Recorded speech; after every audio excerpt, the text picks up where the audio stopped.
The next generation of Detroit sports media is here. Crunch Time is back on Woodward Sports. Join Jeff Iafrate and Booner Monday through Friday, 11 a.m. to 1 p.m. Taking Detroit sports coverage to the next level with massive interviews, viral moments, and the best live reactions. Get ready, Detroit. The young guns are taking over. Crunch Time on Woodward Sports.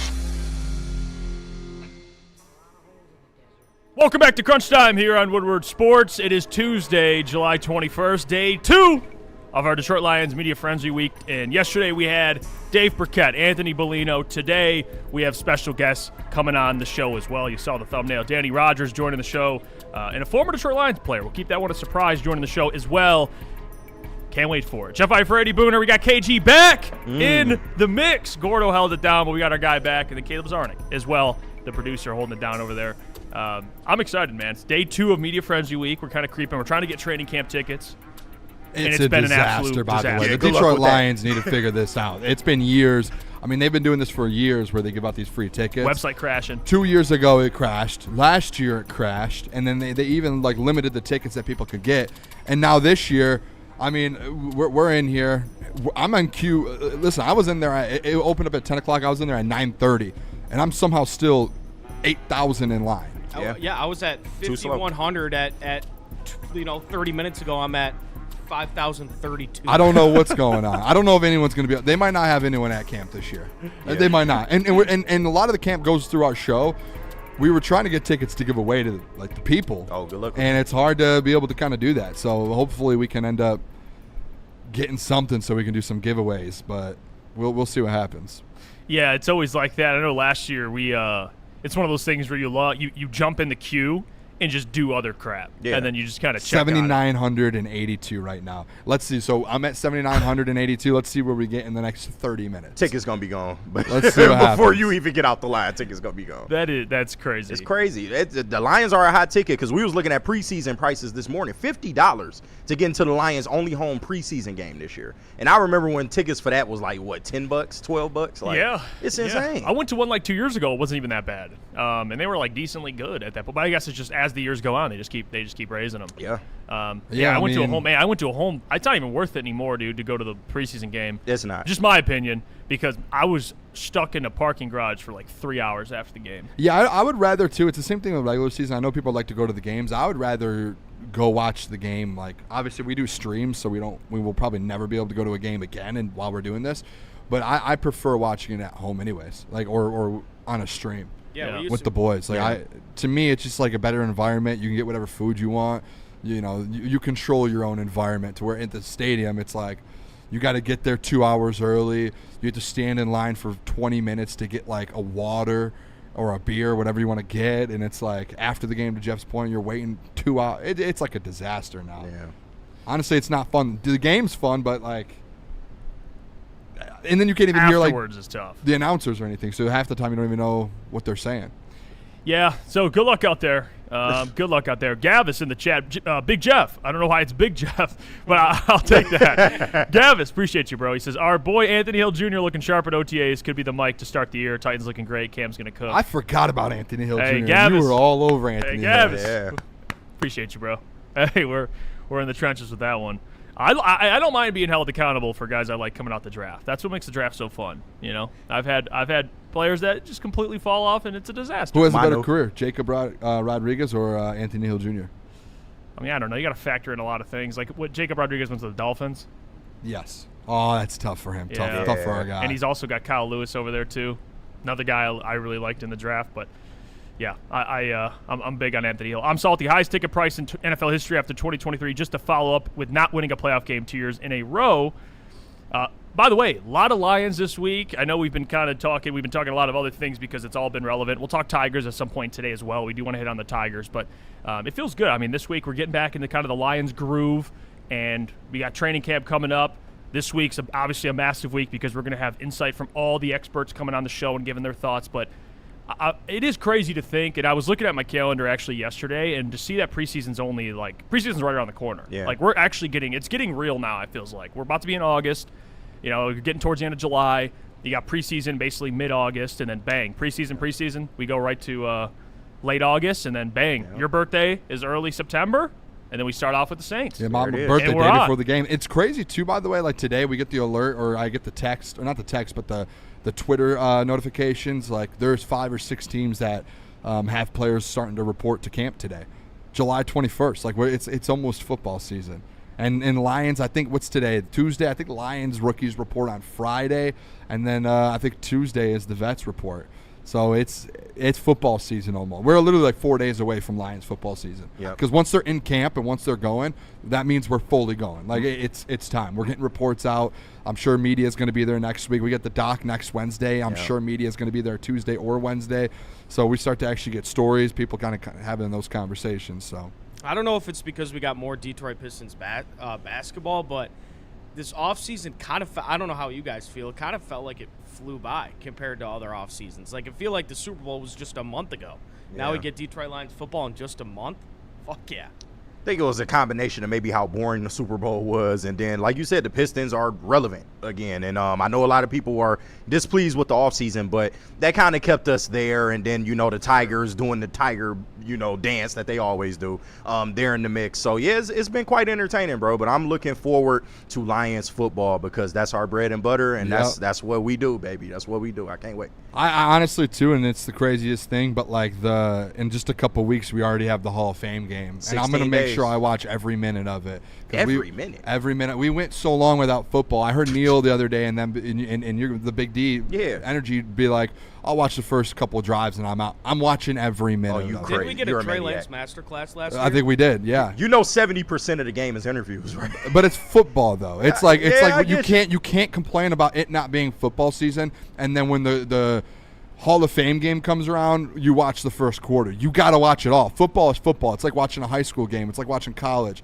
Those guys could still play, right? Yeah. Like they're NFL players. They're not the best. You're not watching an NFL game, but it's kind of like watching like a mid-major or a college game. That's like what you're basically watching. It's like Hall of Fame game. I don't even count that as like preseason football. It's just like it's the Hall of Fame game, then it's the actual preseason. Because I don't know, the Hall of Fame game is just like it's not a gimmick, but you're not going to see a lot. You're barely going to see anything at all. And then the majority of it is them just interviewing whoever's in the hall that year. And then you get that for 20 minutes while a play is going on. Like, it's crazy. If preseason's like the appetizer, like the legit appetizer, I think the Hall of Fame game's like The chips water. and salsa. Yeah, like you just get That's some a good chips. appetizer. Yeah, you're getting It's some a chips. again, you can't complain about it not being like Neil, like you can't complain about it being the off season and you want football and then only watch 2 minutes of the Hall of Fame game. We can't forget too. You gotta watch the it. Hall of Fame game last year. Football. If I remember correctly, Isaac Tesla went off in that game, right? Yeah. Oh, yeah, think we he were went in the crazy Hall in of that I game. forgot we was in the Hall of Fame. Yeah, I think game. so. At least we I got honestly got forgot something that was last the- year. Kyle Allen, he started in that Yeah. game. Kyle grade Allen, 8, man. Hendon Hooker, it was the downfall of Hendon Hooker. Yeah. It was, yep. That's probably why We we got forgot. torched by Trey Lance. We got torched. We got our first look at Amon-Ra. Trey Lance went off. It's crazy. football. Trey Lance went off. Yeah. Come on, man. That's actually Never true. thought I'd hear that Trey sentence. Lance. Yeah, no, he did. He did. Snake Wagner trading camp in preseason is just soft core football season. Yeah. Yeah, and honestly, the Lions have to probably make a little bit more of an effort to at least put out some starters at some point in the preseason. Yeah. And that's could factor into why maybe the home game, because the home game is what, their last preseason? It's the last I one, I believe believe. so, That's yeah. probably why the tickets are more, I would assume, because they're probably going to trot out maybe some starters for that one, just for a To be little fair, bit. well, I don't even know if it's a little bit like, to be fair, Dan, everything switched this year. We've never seen them go about training camp the way that they are this year. Every year they have 1 or 2 joint practices where they obviously play the preseason game with that team. But this year I think Dan Campbell, and this is going to sound crazy, I think he's taking the Andy Reid approach. I really do. Where Andy Reid's like, we don't do joint practices, and he never has, and we play our starters in preseason, and not just one preseason game. You're gonna play a couple drives in a few preseason games, and you're gonna go out there, and we're gonna get you ready. And that's where I think Dan Campbell, I think he's kind of like, oh, we got to try something new. Let's try the Andy Reid approach. So I think this preseason means a lot more to the Lions, I think, at least for fans. Like, you should be more excited, in my opinion, for this preseason and training camp than the past years. That's the thing I think people have to understand with like the preseason debate. Well, should you play starters or not? Every team is different. There's teams like, the people that come from the Mike Shanahan tree, Kyle Shanahan, Sean McVay. I don't know if Kevin O'Connell does this. He might, but people under that tree don't play anybody in the preseason. They just don't believe in it. Yeah. And they do. And the 49ers still suffer injuries.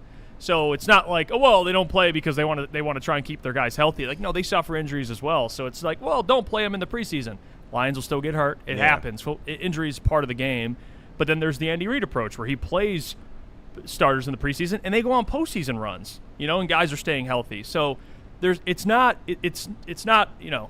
There's no pinpoint. There answer. isn't. And that's where, people, think everyone thinks they know. Well, Dan does this. It's like at the end of the day, man, injuries are unpredictable no matter what you do. Either you play starters or you don't. I think the thing I like most about playing starters, the benefit of that is your guys are a little more warm before they get the kinks out for week 1. I can see why that would be something you think about because last year, week 1 against the Packers, they just completely looked lost. Yes. So I understand why, like, hey, let's get these guys out there, get a feel for the game. Because, you can do joint practices, you can go do things at training camp, but it's just different being at Ford Field or being on an actual field and running plays, especially with a new OC, which is a bigger deal. I think, too, and, like, they could say the pace of play, and honestly, we can ask, like, Jason Cabinda today about that. And we can bring that up and, like, hey, what is it like with the preseason stuff? Because in my mind, it's joint practices to preseason games. Which one has the higher pace? Like, which one feels more game-like?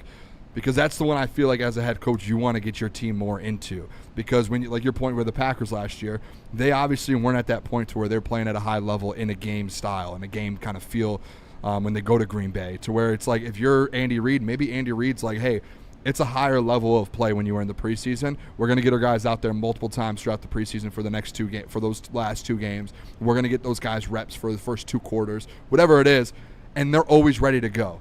And they are. And then when you start to, like, even the next level to it, but you talk about injuries, right? Having your body prepared for the whole season, all of that. Maybe playing in the preseason games gets those guys ready for week 1 quicker than other guys. And it helps your body adjust quicker. So you aren't dealing with those injuries come week 5, week 6. Because if you notice, when do a lot of Lions injuries happen? 5, 6, week 7. And then guys are out for the year. You got the Hutch one. You got all these different, the hamstring injuries. So maybe it's a different approach to where Andy Reid is up to something. Because how many players have gotten injured in the preseason games for Andy Reid that we're all, like, significant?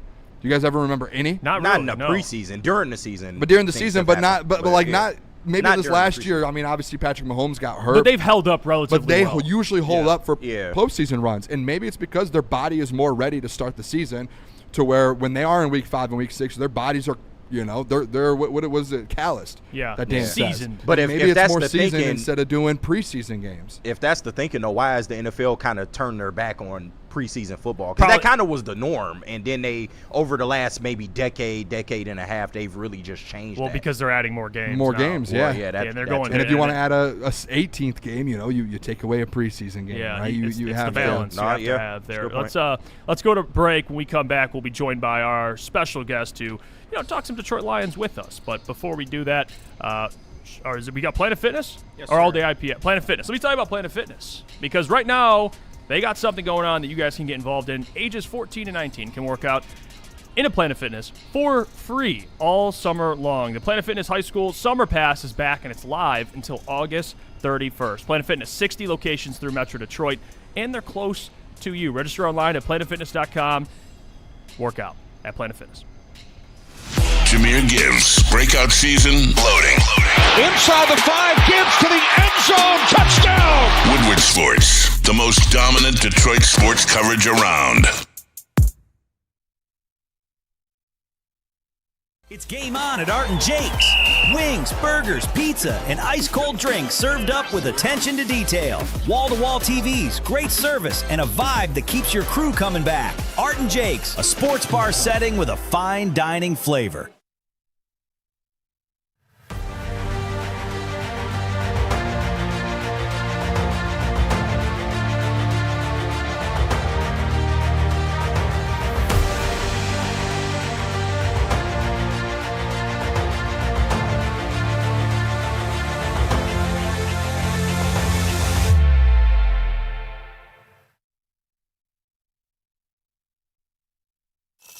Most talked about Detroit media by other Detroit media, and we love it. It's the Woodward Sports Network.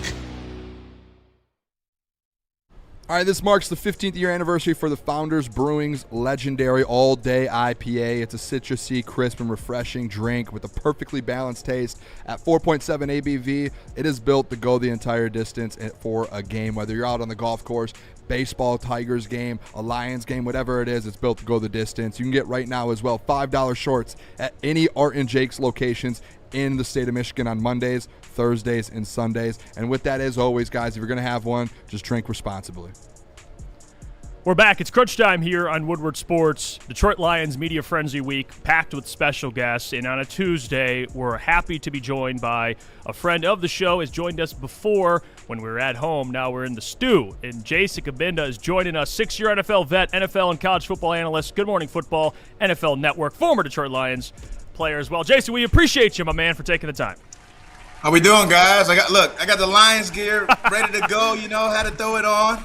Let's go. What y'all doing, man? We're doing good, Jason. It's good to talk to you, and it's a perfect time. Obviously, we're getting towards training camp, and there's a lot of things I do want to pick your brain about, but I think the first thing is the new OC Drew Petzing. I think that's been the conversation, and you have a unique perspective because you were here with this offense with Ben Johnson. It seems like, this organization, fans have been searching for another Ben Johnson, or at least that young, innovative offensive mind. And you give your thoughts on Drew Petzing, but what is it about Ben that made him so unique from your perspective, and kind of compare that to Drew Petzing? I think Ben, man, I just really saw the evolution of Ben, from him going from tight end to offensive coordinator to now, seeing him be a Bears head coach. And I feel like, what he's learned across the positions, and not only that, but his ability to relay information, be willing to accept information and listen to his players, which I think not a lot of coaches in those head coaching and coordinator positions necessarily do. But, man, his ability to just get on the same page. We saw it with Jared. It was tough in year one. Then you saw a little bit of a jump. And then year three, things were really rolling offensively. And then you look at the Bears and you see the same evolution. It is a tough offense to grasp. There are a lot of nuances. It is not the type of offense that clicks in year one. It kind of evolutionizes itself and gets better and better as time goes on and as he feels he's able to throw more on the players. But, man, when you get to that peak, when you get to that point where guys are comfortable, where your quarterback is comfortable walking up to the line of scrimmage, making all those calls and adjustments, understanding what Ben wants on the field based on the looks, it can be one of the most dynamic offenses. And I think when you look at Drew and, his ability to match personnel very well, I think that he's going to pick the ear of Jared Goff a ton. These are guys who are vets. These are guys who have already had success offensively. And I think for him, it's about just putting guys in the best position, learning what they like, what they don't like. And then, like I said, putting guys in the best position to go out there and make plays and be who they are on the field. Hey, Jason, just kind of the next level of that question there, the Detroit Lions offensive line. Because obviously when you were in Detroit, elite offensive line, one of the best in the league. And then last year kind of saw a pretty big dip with Frank kind of leaving and kind of a little bit of a restructure there with the offensive line. Now they add Blake Miller, Tate Ratledge at right guard, Cade Mays at center. What's your kind of perspective with this Detroit Lions offensive line? Do you think it can be in 1 year they can just instantly get this thing back to a top 5 level, or do you think it's going to kind of take that gradual step as well? You see, the thing with offensive line is chemistry is such a big deal. Having the same 5 guys next to each other, them understanding how they like things called, how they see things. I think that was the biggest thing with the departure of Frank Ragnow is him and Jared on the same page, seeing the mic calls and where they want the run going and how they want the fits. That is so important mentally, pre-snap, being on the same page from that regard. And then obviously in pass pro as well, and seeing blitzes, seeing where the line should slide, this, that, and third. Frank did a really good job with that stuff. Cade is also a vet coming in. Obviously, he's a good player. My big concern here is there's a lot of moving parts. And it's not just one guy leaving. It's not just Deck moving and Panay moving to the left. It's Tate also really manning down that guard position. It's Christian Mahogany going to be the guy at the other guard spot. Cade's going to be there. Who's going to be the right tackle? There's just a lot of question marks. And for a team that is built so much on the success of the offensive line, I think there are concerns to be had with this team offensively. Now, skill player-wise, I mean, this team can stack up with anybody. I mean, this team has dogs, has dudes on the outside, in the backfield, a guy that's throwing the football who is damn good. So there's a ton of pluses as well. There's just a lot of ifs. And that's the only part I don't like going into the season is there's a few ifs. You know, you lose Alex Anzalone as well. You talk leadership, and not only leadership, but identity and culture guy. You talk about Demo, David Montgomery, who's gone to the Houston Texans, another culture and identity guy. Like, those are the guys who establish, you know, the physicality and the urgency and the way the Lions play. When you lose players like that, I mean, you need leaders to step up. And they have leaders, Jared, Amon-Ra, you know, they have leaders. It's not like they don't, Aiden Hutchinson. But there's going to be some production that needs to be made up for those kinds of losses. Hey, I do also want to ask you, just staying on the offensive side, the one news that came out this last week, it's kind of more so just a report about the Jahmyr Gibbs contract extension. And, like, I think everyone in the NFL knows that's going to be, like, a massive talking point because he's the next one due. What is your kind of perspective when it comes to that Gibbs extension? Because last year we saw James Cook kind of do, like, a hold in. You've been in this locker room, you know Gibbs, and, like, what is your mindset in that situation? Do you think that that's something that he ends up saying, hey, I need to get that extension before I step back on the football field? What is that mindset for a player in the NFL? Yeah, it's tough, and it's especially tough for a guy with the immense talent that Jahmyr Gibbs has. You know, if I'm the Detroit Lions, I'm walking up to his locker and I'm handing him a blank check. And telling him, you give me the number because the guy is generational. You can't teach speed. Speed kills.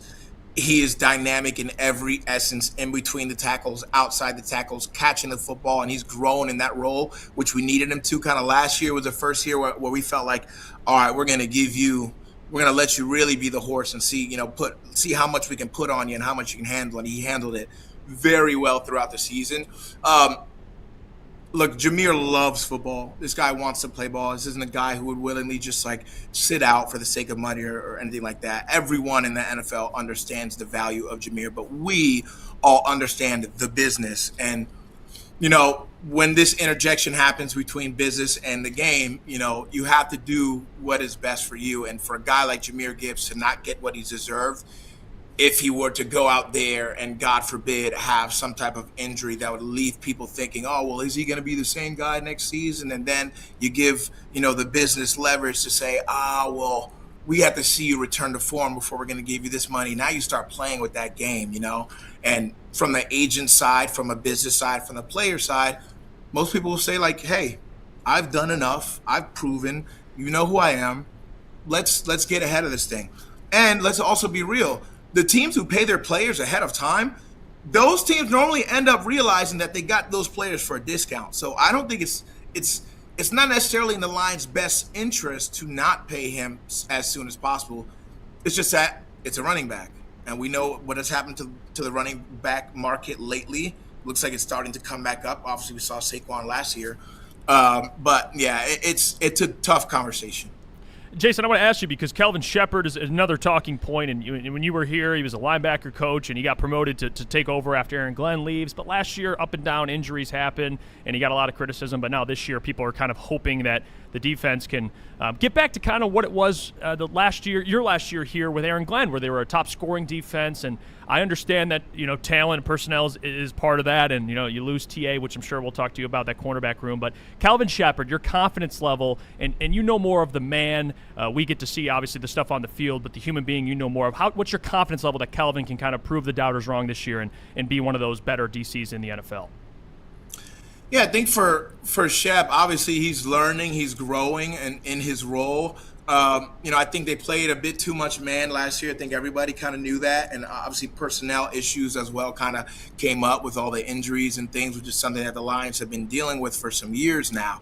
But I just think if he establishes that identity really early, we just have a couple of pieces who just play a little bit better, that edge opposite of Aiden, whoever that ends up being this year. If we can get a guy, like the identity and culture and what he wants, it's almost there.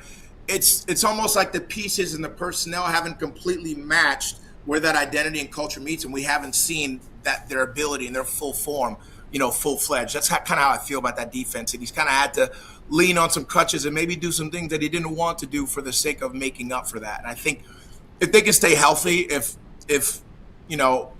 hopefully the Terrion Arnold situation, I mean, I know he's gone now, but we have Ennis Rakestraw, who was hurt. This is really kind of a rookie year for him. He hasn't really played yet. We haven't seen him a ton, but he was also a high draft pick in that sense. Can this secondary and rush finally meet? Can they finally marry? You hear defensive coordinators talk about it all the time, being able to marry coverage with the rush. Can that happen this year? Because if it can, they really do have the pieces to be a great opportunistic defense. They got a ball hawk in Kirby Joseph. Hopefully he comes back healthy and like the Kirby we know, BB obviously dealing with a big injury as well. So that's what I mean when I say there's question marks with this team. There's a lot of ifs. Is this guy going to come back and be in the same form? Is this guy going to come back from this injury and be the same guy we've always known him to be? That's the only thing there with this defense. But in terms of Kelvin, I think he's growing. I think he's got the fire. The coaches love him. He relates to the players well. He also played and was in our position as well. So I don't have concerns with Kelvin. Do you think as well, just kind of follow up with that, like that corner room with everything in it? I know you mentioned Ennis there. Do you think in today's NFL, if you're trying to win a Super Bowl, that you're able to kind of go through maybe having, I don't want to say an average kind of corner room when you have an elite pass rush like you said, or if Brian Branch and Kirby are healthy, you're able to kind of supplement those corners with those safeties. Is that something that they're going to be able to do, you think, this year with kind of a different corner look? Yeah, look, I can't stress how much the TA loss really sucks. I mean, let's be honest. This is a guy that you invested a first-round pick in. Look, Terrion wasn't perfect at all times, but I believed he was growing, and I still believe that Terrion's going to be a player in this league. So at the end of the day, that loss is going to hurt us. Hopefully, God willing, he's all good and his situation gets resolved, and he's able to come back and play and show teams what he's got. But that definitely is a concern with this room now. You went and got a need, and you drafted Terrion in the first round for a reason, and now he's gone. And you drafted two corners in that draft with Ennis as well. Ennis got hurt his rookie year, obviously with the shoulder, didn't play the whole year. So there's concerns there, and it would suck for us to see the rush become what we wanted it to become for years, and Aiden is balling and has a great running mate. Obviously, Aleem McNeil coming back in the inside is going to be tremendous for that defense as well. But it would suck for the rush to now be dominant, and now we see our coverage kind of, but like you said, if Kirby and Brian come back and they're the same guys, then you have, like, Brian's very versatile. He can play everything. He can play nickel. He can play free. He can play strong. You can put him in a lot of places, and he's a very smart football player. So hopefully that can kind of camouflage the issues in the secondary that may come up this year. I want to talk to you, just kind of go back to offense. Sam Laporta, I know he's kind of due for an extension, but we know how important he is for this offense to kind of be another safety blanket for Jared Goff. And if you look at some of the better NFL teams, a lot of these teams have that type of that really, really good tight end that the quarterback can check down to if he needs to. And Sam was hurt last year. You saw how much they missed him. They didn't really have anything from that tight end room after he left. But what do you think about him this year, being healthy, coming off that back injury, and kind of the future there with an extension looming? Your confidence in Sam? Dude, Sam Laporta's a dog, man. I loved playing with Sam. We knew Sam was going to be for real from his first few days out at OTAs, and you could tell that, like, Ben was trying to test him, was trying to throw a lot of shit at him. He was throwing him out there at number one, running 15-yard comebacks, and, like, you could tell he probably told Jared before that period, like, hey, like, let's feed Sam, let's see what he's got, and, like, boom, basic from the inside, 15-yard comeback on the outside. All right, we're going to put him as an F. We'll run him on the over route, catch. I'm like, oh, okay. And then you saw the same yak yardage things, the cuts and the things after the catch that you saw him do in college. And that's when we were kind of like, oh, yeah, this dude's going to be for real. We knew pretty early.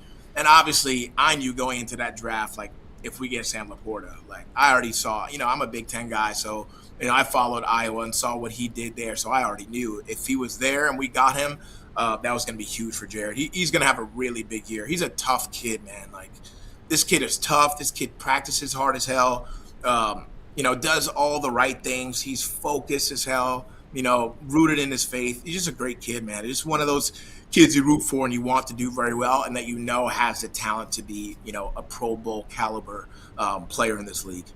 Hey, last one for you, Jason. I have to ask you this because this has been a conversation in our network and as well, I think, around Detroit right now. Jared Goff, that was your quarterback. You know him very well. What's the confidence level that you have in a guy like Jared Goff to be able to go win a Super Bowl while he's here in Detroit? I mean, I have full confidence that Jared has what it takes from a leadership standpoint, from a talent level, from a, trust in his teammates and his ability to find guys consistently and be a consistent, even keel guy, which is what, a Super Bowl caliber team needs at quarterback. I think for me, and, I've always said this, obviously Jared does not have that second dimension to his game from a mobility standpoint, which is also why, Detroit, Brad, Dan have always stressed, drafting well in the offensive line room and grooming guys, to be very good players in that room, because it is just necessary for the success of this offense and for the success of Jared. So I think for Jared, it's not going to be about him. He's going to make the right reads. He's going to make the throws. I mean, he's done it in this league for a long time. He's proven himself. I mean, you guys saw the year he had last year. He finished top 5 in most passing categories last year. For him, it's going to be, okay, can this offensive line trust me? I mean, not trust me. Can they protect me? And can I trust them to protect me? How does that trust level look through week 3, week 4, week 5? And there's going to be some dark spots. There's going to be some hiccups. And it's like, okay, will he waver in those moments? And for what I've seen out of Jared Goff from my experiences playing with him, he won't. This is a really even keel guy. He doesn't blame anybody. He doesn't point the finger. He's a guy who rallies people to just be better and get better and be better the next play. And I believe that's the attitude he'll take into the season. And it's an attitude that he's going to need, because there's going to be growing pains. We appreciate you, Jason. You're natural at this, man. We need more Jason Cabinda on TV, bro. Absolutely. We do. You're great at what you do. We appreciate you. You joined us beforehand, like months ago, a year ago, and now you're back here in the studio. So we appreciate you being the hospitality you have for us. Keep up the great work, my friend. Well, hopefully we'll get to talk to you. Yeah, of course. I'll be on CW this year. I'll be the lead analyst for the ACC conference. So switching conferences for me, I'm normally a Big Ten guy. Jumping over to the ACC. Little Clemson, little Duke, little University of Miami, going to be really awesome. So I'll be calling 14 games this year. So you guys be on the lookout for me if you end up tuning into some ACC football. I know you guys are Michigan guys. Yes, hey, sir. Congratulations on that. That's sick. That's big that time. is awesome. Thank you, brother. I appreciate that. There you go. Jason Absolutely. Cabinda, the one, the only, joining the program. Yep. Well, we appreciate you, Jason. We'll cut to break. We got to get to Founders here. Let me talk about Water Hazard. Because, guys, I told you yesterday, and I'm going to tell you every single time I do this read, I had it on Sunday once again. It's delicious, absolutely delicious. Had it on the golf course. It actually contributed to my really good front 9 I had. I will give credit to Water Hazard for that. Okay. All right, it was delicious. You can share it. You can have it with a slice of lemon, preferably. You get it at the golf course, but you can also get it now at Art & Jake's. And any Art & Jake's location in Michigan, Mondays, Thursdays, and Sundays. Please remember to always drink responsibly. Neil Rule and Sean Belizian wake you up every Monday through Friday on Detroit's #1 sports network, Woodward Sports. That's right, Big D Energy has moved to mornings. Get your morning dose of Neil's tone and Sean's insanity. Weekdays 8 a.m. to 10 a.m. Two Detroit sports legends coming together for the best Detroit sports morning show there is. Big D Energy, waking you up weekdays on Detroit's #1 sports network.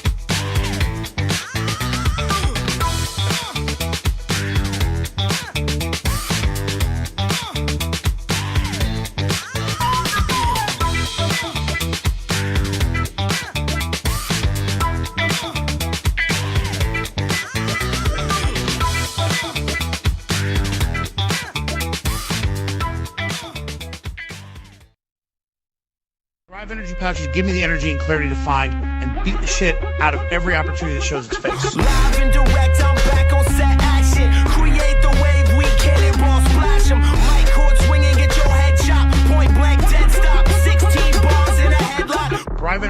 awards are for the people who actually want to win, not for the crybabies out there who are happy with a participation award. There's zero sugar, so give Thrive a try.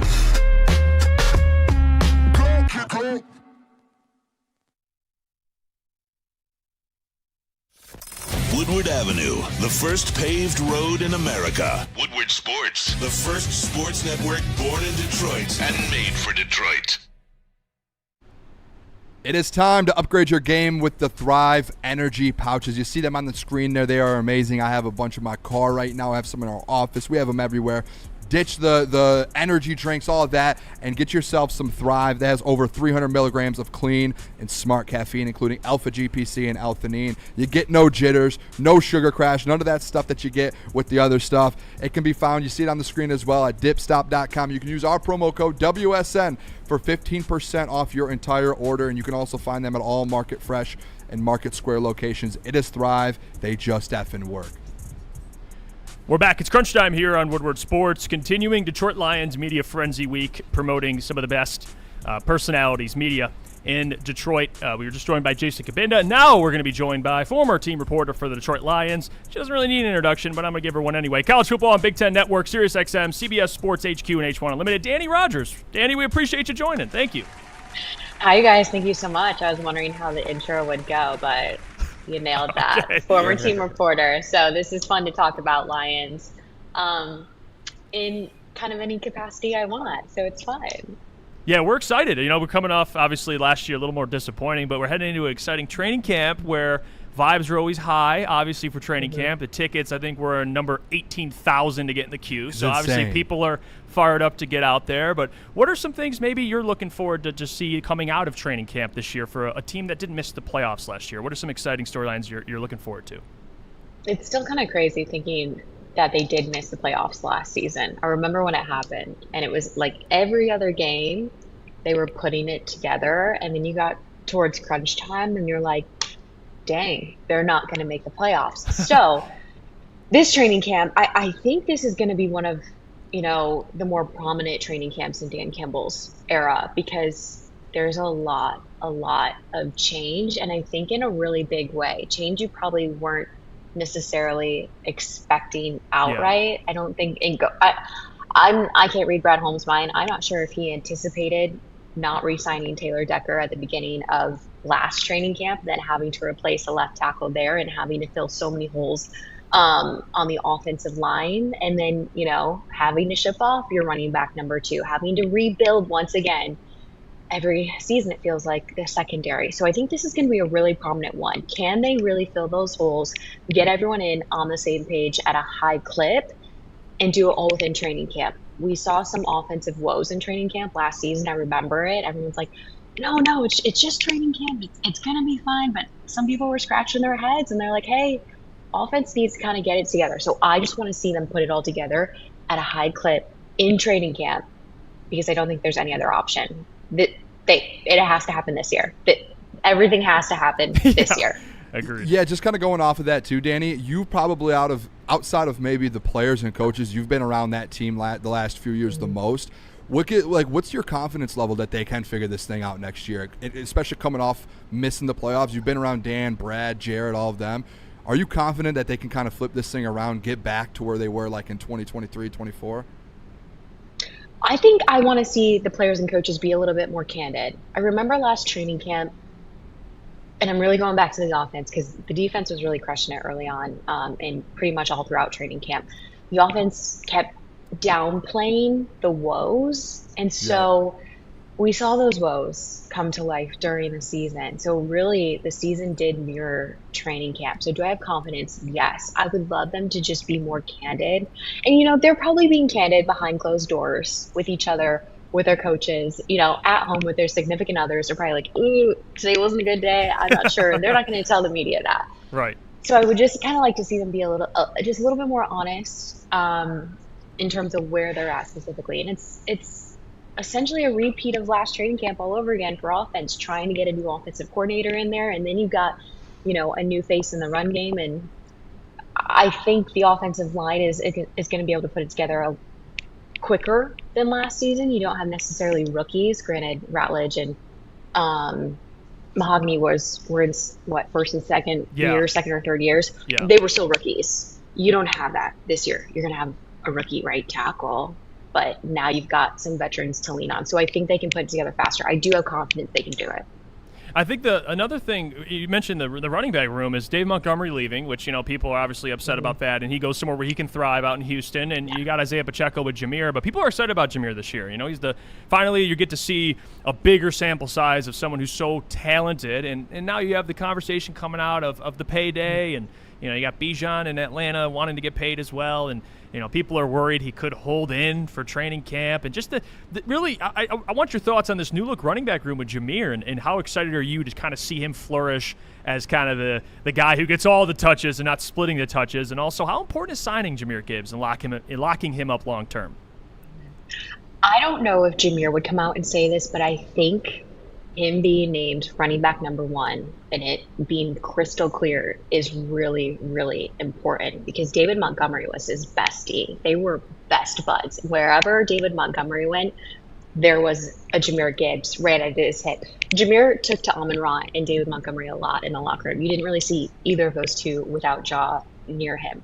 So I don't want to say it's awkward, but now Jahmyr doesn't have to worry about stepping on toes. He doesn't have to worry about who's getting how many touches, like you said. Like, this is Jahmyr's show. And in terms of signing, if Detroit is going to keep putting Jahmyr Gibbs in the same sentence as Barry Sanders, you're going to have to pay that man. You're going to have to pay that man, and you're going to have to pay him what he's worth. And he is one of I'd put him at the top over Bijan. I'm biased completely, but I would put him at the top over Bijan. So you need to pay him like he is the top running back in the league, because he is going to be the big reason that this team is going to be able to, possibly track down a Super Bowl. It's gonna go with Jahmyr Gibbs. Of course, Jared Goff's the offensive line hopefully gets back to their bread and butter, but this thing is going to run its course because a guy like Jahmyr Gibbs is pounding the ball. Yeah, Danny, this would not be a Detroit Lions offseason interview if I didn't ask you about the defense and Kelvin Shepard. That seems to be like the biggest name right now for kind of a question mark if they can win a Super Bowl. We just talked to Jason Cabinda, and he kind of gave a backing to how Kelvin Shepard is as a coach and as well as a person. You've also been around Kelvin. What's kind of the pitch for people of like, hey, maybe Kelvin can do this here in Detroit? Because after this last season, there was a lot of media members and people who were like, they might need to go get a new DC. What do you think is the confidence level right now with him in the building still? Can I just tell you, I didn't know that there was discourse around that. That's how that would never even cross my mind. So I think that speaks volumes to that. One, fantastic human being. Jason Cabinda nailed it on that. Kelvin Shepard is a fantastic human being. He relates to these players so much. He can get them to play for him with ease, because this is so cliche and everyone says it, because he went through exactly what they're going through. So he knows it. He's extremely aggressive. He gets you to stand at attention very, very quickly.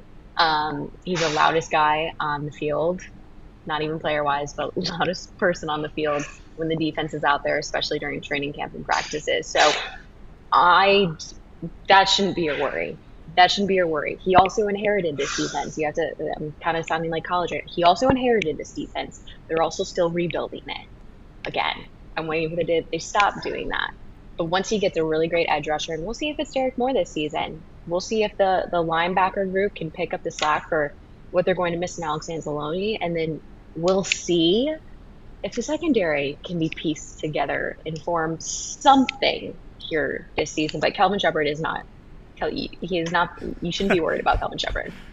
I'll tell you another person I'm not worried about, Danny. It's Dan Campbell, because you know what he's going to bring to the table. I know this season was disappointing, but hearing him speak to the media towards the end of this year, you could just tell it was a completely different Dan. He was frustrated, and you could tell he's more motivated. Not that he isn't motivated, but more motivated than ever to get this team back on track. And you had OTAs, and he's calling it a pajama party. And when you get those quotables, you could kind of feel, you're like, all right, Dan Campbell's back here. What's kind of the vibe you've been getting from Dan heading into this year, and just the motivation he has to get this team back on track, and the confidence level of knowing Dan Campbell over the last couple of years? Yeah, Coach Campbell is so even-keeled. And I always tell people this. When they only won 3 games my first year in Detroit, everyone's first year in 2021, like, you couldn't tell we had only won 3 games. We did coaches interviews every single Tuesday throughout the season. There was one time where he came in ticked off based on an outside circumstance. And then later we found out what that circumstance was, and he was totally valid for being a little ticked off in that interview. But he's so even keeled. But yeah, I think frustration, I don't want to call him a punching bag because no one's going to punch that man, but just repeatedly taking hits, like right to the chin, playoffs, no playoffs. It gets exhausting and it gets really frustrating. And he's probably, frustrated that he has to bring in a new OC again and rebuild that. And he's probably really frustrated with the secondary situation in Detroit that he, they've been trying to build that up through the draft for a few seasons now. So, frustrated would probably be the answer, but that to me is a scary Dan Campbell. That's probably the best Dan Campbell that you want, because throughout all that frustration, he's still going to be very calm and even keeled. It's a very calculated frustration. So to me, that's terrifying. So I think it's going to be fine. Everything's going to be fine.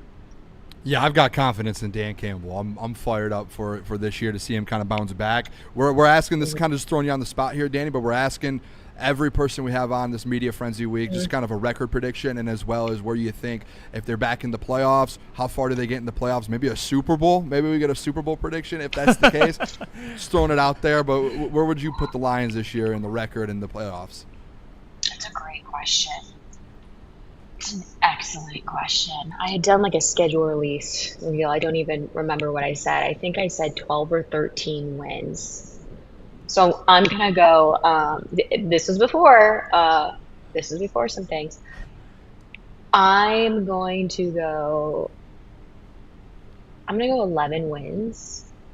I think they just get in to the playoffs, and then I think they just kind of, by the skin of their teeth, just keep working in the playoffs. So if they don't make it to the NFC Championship game, I would be frustrated. I would be extremely frustrated. I think Super Bowl would be on the cherry on the top, but at this point, going into year 6, I'd be frustrated. As a Detroit native, girly pop who's been watching this for almost 30 years with her dad, I'd be frustrated if they didn't get to the NFC North Championship or NFC Championship. Yeah, that's fair. Yeah, that's the comments. I think we have to put on, if we put a graphic out, we have to put way too early predictions because it is July. So there's so many things. As I'm starting to ask these questions to everyone, I'm sitting here going, it sounds ridiculous. July 21st. Yeah, it is. Thank you. It is late July. But Dan, before we get you out of here, I want to ask you, and people in the chat are obviously big fans of you, and they want to know what you have going on. So talk to the people. Tell us, what do you have going on right now? What are some things you're working on so people kind of stay up to date with your life? Great question. I will be back with Big Ten Network. I've got my first 9 weeks of the college football season, so let's go. You can check me out there. I love when I go to Michigan State. I'll have them week 2 because I don't know if the student section does this on purpose, but they heckle me in a nice way. And so I'll take that as a Michigan alum. I'll take the nice heckling. So college football on Big Ten Network, H1 Unlimited, which used to be so big in Detroit. I'm their pit reporter for this season, so I go to Washington this week, and then Seattle and San Diego are on the docket. So that's been fun for me. What else? A little bit of radio, a little bit of posting there, here and there. I'm going to get married at one point. Congratulations. So Wow, congrats. Very new. Thank you so much. So I'm going to do a lot of life, essentially. I'm here in San Francisco right now because of said future husband. So we're living our best life, genuinely. A little bit of work and a lot of life. There you go. We're glad to hear. We're happy for you. We appreciate you so much taking the time today to join us. We'll talk to you soon. I appreciate you guys. Thank you. There you go. Dannie Rogers joins the program. We got to get to break. But before we do that, we got to hear about our friends from Mortgage Pros. Let me tell you guys about Mortgage Pros. If you are looking for a career upgrade, check out Mortgage Pros. They are the #1 mortgage broker to work for in the entire state of Michigan. And we got to see their incredible company culture firsthand at their annual block party. They have 4.9 stars. You see it on there, and over 4,000 reviews on Google. And as if you are looking for a new job, you see it on the screen. You can give Mortgage Pros a call in Troy at 248-416-1361. Mortgage Pros, just let the pros handle it, guys. Game is won in the trenches, and our big fellas don't mess around. The Woodward Heavyweights on Woodward Sports. Some days call for light, others lean bold. What about everything in between? All Day IPA, the easy choice for every day. Citrusy, crisp, refreshing. Flavor you can float with. Light on the hops, big on refreshment. One's great. Two, even better. Brewed with you in mind. No shortcuts, no fuss. Big on flavor, never too much. All Day IPA. Hop into easy. Finally, life-enhancing LASIK surgery at a price you can afford. Michigan's most experienced eye surgeon, Dr. Yaldo, is offering the most advanced LASIK at just $1,699 per eye, regardless of your prescription. Imagine not just being free from contacts and glasses, but actually seeing better without them. This limited 2026 spring offer is thousands less than others charge. Go to YaldoEyeCenter.com for your free evaluation and save. Dan Campbell is in redemption mode. No, make no mistake. It's not revenge he's after. It's a reckoning. And Woodward Sports is here to cheer on the Detroit Lions every snap. Don't miss a moment of Detroit Lions coverage. Follow Woodward Sports on all social media platforms now. Woodward Sports, let's go. Let me tell you about Buddy's Pizza, the best Detroit-style pizza in the entire world. Add some Detroit style to your next event with Buddy's Catering. Their menu is packed with fan favorites, including their award-winning pizza, signature salads, home-style pastas, and more. Save 20% on your next order of $200 or more with promo code Woodward20. Visit buddyspizza.com/catering to view their complete menu and place your order today. We're back. It's crunch time, Woodward Sports. What a great start to the week. Detroit Lions Media Frenzy Week here on Crunch Time, Woodward Sports. It's been incredible. Yeah, it's been incredible. The last 2 days, Dave Burkett, Anthony Bellino, Jason Cabinda, Dannie Rogers, and we still have the rest of the week, which is, by the way, still stacked. We got more people coming. It's been great to get to talk to these great individuals that are great at what they do. And training camp's coming, so we appreciate you guys. Hit the like button if you haven't already. We got more to get to. We're talking training camp. And I do want to just note something that Cabinda said, and then we'll get to some of the comments, and we'll get to training camp and things we're looking forward to. But Jason, he did go off about Jahmyr Gibbs. He did, and everyone in the chat was like, Jeff, I was getting cooked in the comments. But you're on the dot or the clock, Jeff. I did see Detroit Dabber in there was like, we spent a lot of time yesterday talking about how Gibbs isn't generational, and Jason Cabinda calls him generational. I never said Gibbs isn't generational. He's got that talent. Uh-huh. But my point of bringing up those other backs is at the time you were like, man, these guys have generational abilities. I was bringing up examples, and they're incredible players, and things happen and things change. So I don't want that to be the narrative. I'm not saying Gibbs is not he's extremely talented. My whole point was approach with caution.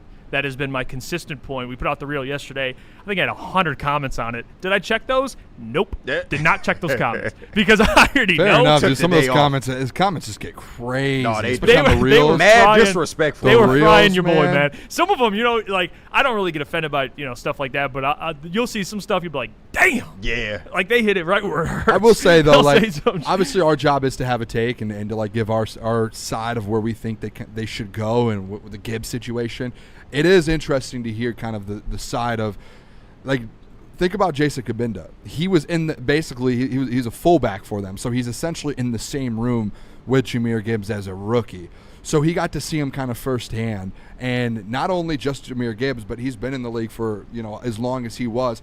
He understands how kind of that game works with it, and understands, hey, this is what the running back market is. This is what all the markets are. This is where the value of teams, and It's interesting to hear it from a voice like that. I would also love to ask, just other running backs around the league. Obviously, former, because I think right now if you ask a running back, they're going to be very, very biased. Yeah. But I think with Jason Cabinda, he's more so, he's in the media now, right? He's on NFL Network. He's not going to go out there and lie. He's going to be honest about it.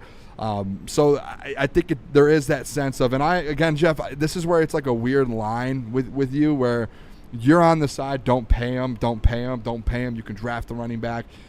I'm on the side of, hey, I would pay him. It just might not be today on July 21st, but I'm still not letting a generational guy walk. Yeah. So that's where I'm in such a middle spot of this, to where I'm on your side, but I'm also on the Cabinda side, where Cabinda, though, he's more so his quote was, I would walk up to his locker right now if I'm Brad Holmes and hand him a blank check. Like, I do think, and I think maybe as a player you're thinking that, but I think we can agree that was a bar. It was a bar for sure, but realistically, there is a business side of it to where, as a GM and as a front office guy, whether you have generational guys or not, it's hard to do that for 9 or 10 different guys in your building, and that's where the things with Gibbs comes into play. Because also you could argue the same thing with Sam Laporta. He's a top 5 in the league. You walk up to him with the blank check and say, "Here you go. We want to make sure you're here." Or Jack Campbell a couple months ago, or Brian Branch, coming up. Right. So it's like there's too many guys that could be handed a blank check. So that's where I'm on the Cabinda side.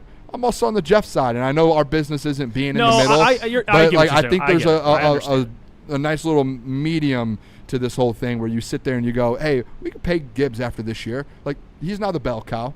You can wait and let's see him get 400, 350, 400 touches before we're like, here's your blank check." And I understand. I'm self-aware. I'm not naive. I understand that I'm going to be in the minority with this. Like, I'm not sitting here expecting everyone to agree with me. I'm being honest. It's my opinion, and I know we have some super chats I want to read. Dante 15151, appreciate the 2. He says Braylon Edwards says Gibbs was generational. Not was, he is. He is. Yeah. He is generational. And Shad, appreciate the 5. He says Jeff might be an Illich. The way he hates paying players that deserve what they're owed. Do we think if we did a blood test, like one of those blood tests for family, do we think we would find a little bit of Illich in Jeff's blood? Here we go. Yeah. Here we go. I think we should do. I wouldn't want to think so, but maybe. What are those tests called? What are those things? You're talking about like Ancestry.com? We should do Ancestry.com with Jeff and figure out who Take the swab, Jeff. Yeah. Take the swab. If I am okay with paying guys. I've been on board paying so many different guys. Yeah. It's just I am hesitant with the running back position. I think there's a lot of things you have to be very careful of, and I make them vocal. Maybe I'm a bit extreme. I'll be fair with that. Yeah. But now we have KG back, and KG, we've had battles about this, and you understand my perspective. And I'm not saying KG and the way Booner is, and he's kind of in the middle. There's a lot of people that are like that, by the way. Like, I don't think what you're doing or saying, I'm not going to be on your ass about it. Because I understand. I understand. I can sympathize. I can humanize the people that think that way. I understand. No, for sure. And, we going to reason a little bit with this conversation, but this is the line that you got to walk if you're the Detroit Lions, and this is where paying your own guys, it gets a little tricky, because the more guys that you have paid up until this point, I think that does kind of affect the thinking of a Jahmyr Gibbs contract, because let's be real, he's going to reset the market. He's going to be the highest paid running back in the NFL, and he deserves that because of the talent that Jason Cabinda spoke to, is what I've been saying the whole time. He has the NFL's most coveted skill. We all know his speed, bro, and Jeff, I do understand. I don't think I've done a good enough job of saying, yes, I do understand the perspective of not paying running backs, because we've seen more cases where you get bit in the ass when you do. But I just think the Lions don't really have a choice in this because of how great Jahmyr Gibbs is and that he's become. His numbers are literally identical to Barry Sanders, y'all. Not saying he's Barry Sanders for all the old heads. I know Barry was him. We know that. But for him to be doing that, and he wasn't even the lead back per se. He was in a back by committee over these last few years, and now he's just now getting into that workhorse worker role. I think that, the Lions, they're kind of snake bitten at this point. Well, this is the issue, and this is where I think a lot of Lions fans don't realize this. The reason you're in this position right now and you're even having this conversation about Gibbs is because you did not approach with caution on every other contract. Yeah. You didn't. And people could be like, well, you paid Amon-Ra early, right? Look where the market is now. Yeah, I understand that. Oh, you paid this guy early. Understand that. But, realistically, you paid so many guys without walking away from guys. I would rather walk away from an Ali McNeil and go out and find another D tackle, and which you did, actually. You went and drafted, and you used a first-round asset on Tyleek, and then pay. I would rather do that, walk away from Aleem and go with Tyleek, and roll with Gibbs. That's the issue. But now when you are in 2026 and you have paid Ali McNeil, Aiden Hutchinson, Jack Campbell, Kirby Joseph, you could just keep going down the line offensively. Panay, Jared, Amon-Ra, you're going to probably pay Laporta. You paid J-Mo. You paid everyone. And one of the last 2 or 3 that you haven't paid yet are actually your all-pro guys. Those are your all-pro guys. These other guys that you paid, all of them, they aren't even all-pro. Yeah. You paid non-all-pro guys before, so you can get them at maybe a little discount, but you're really not, because they're one of the biggest in the market.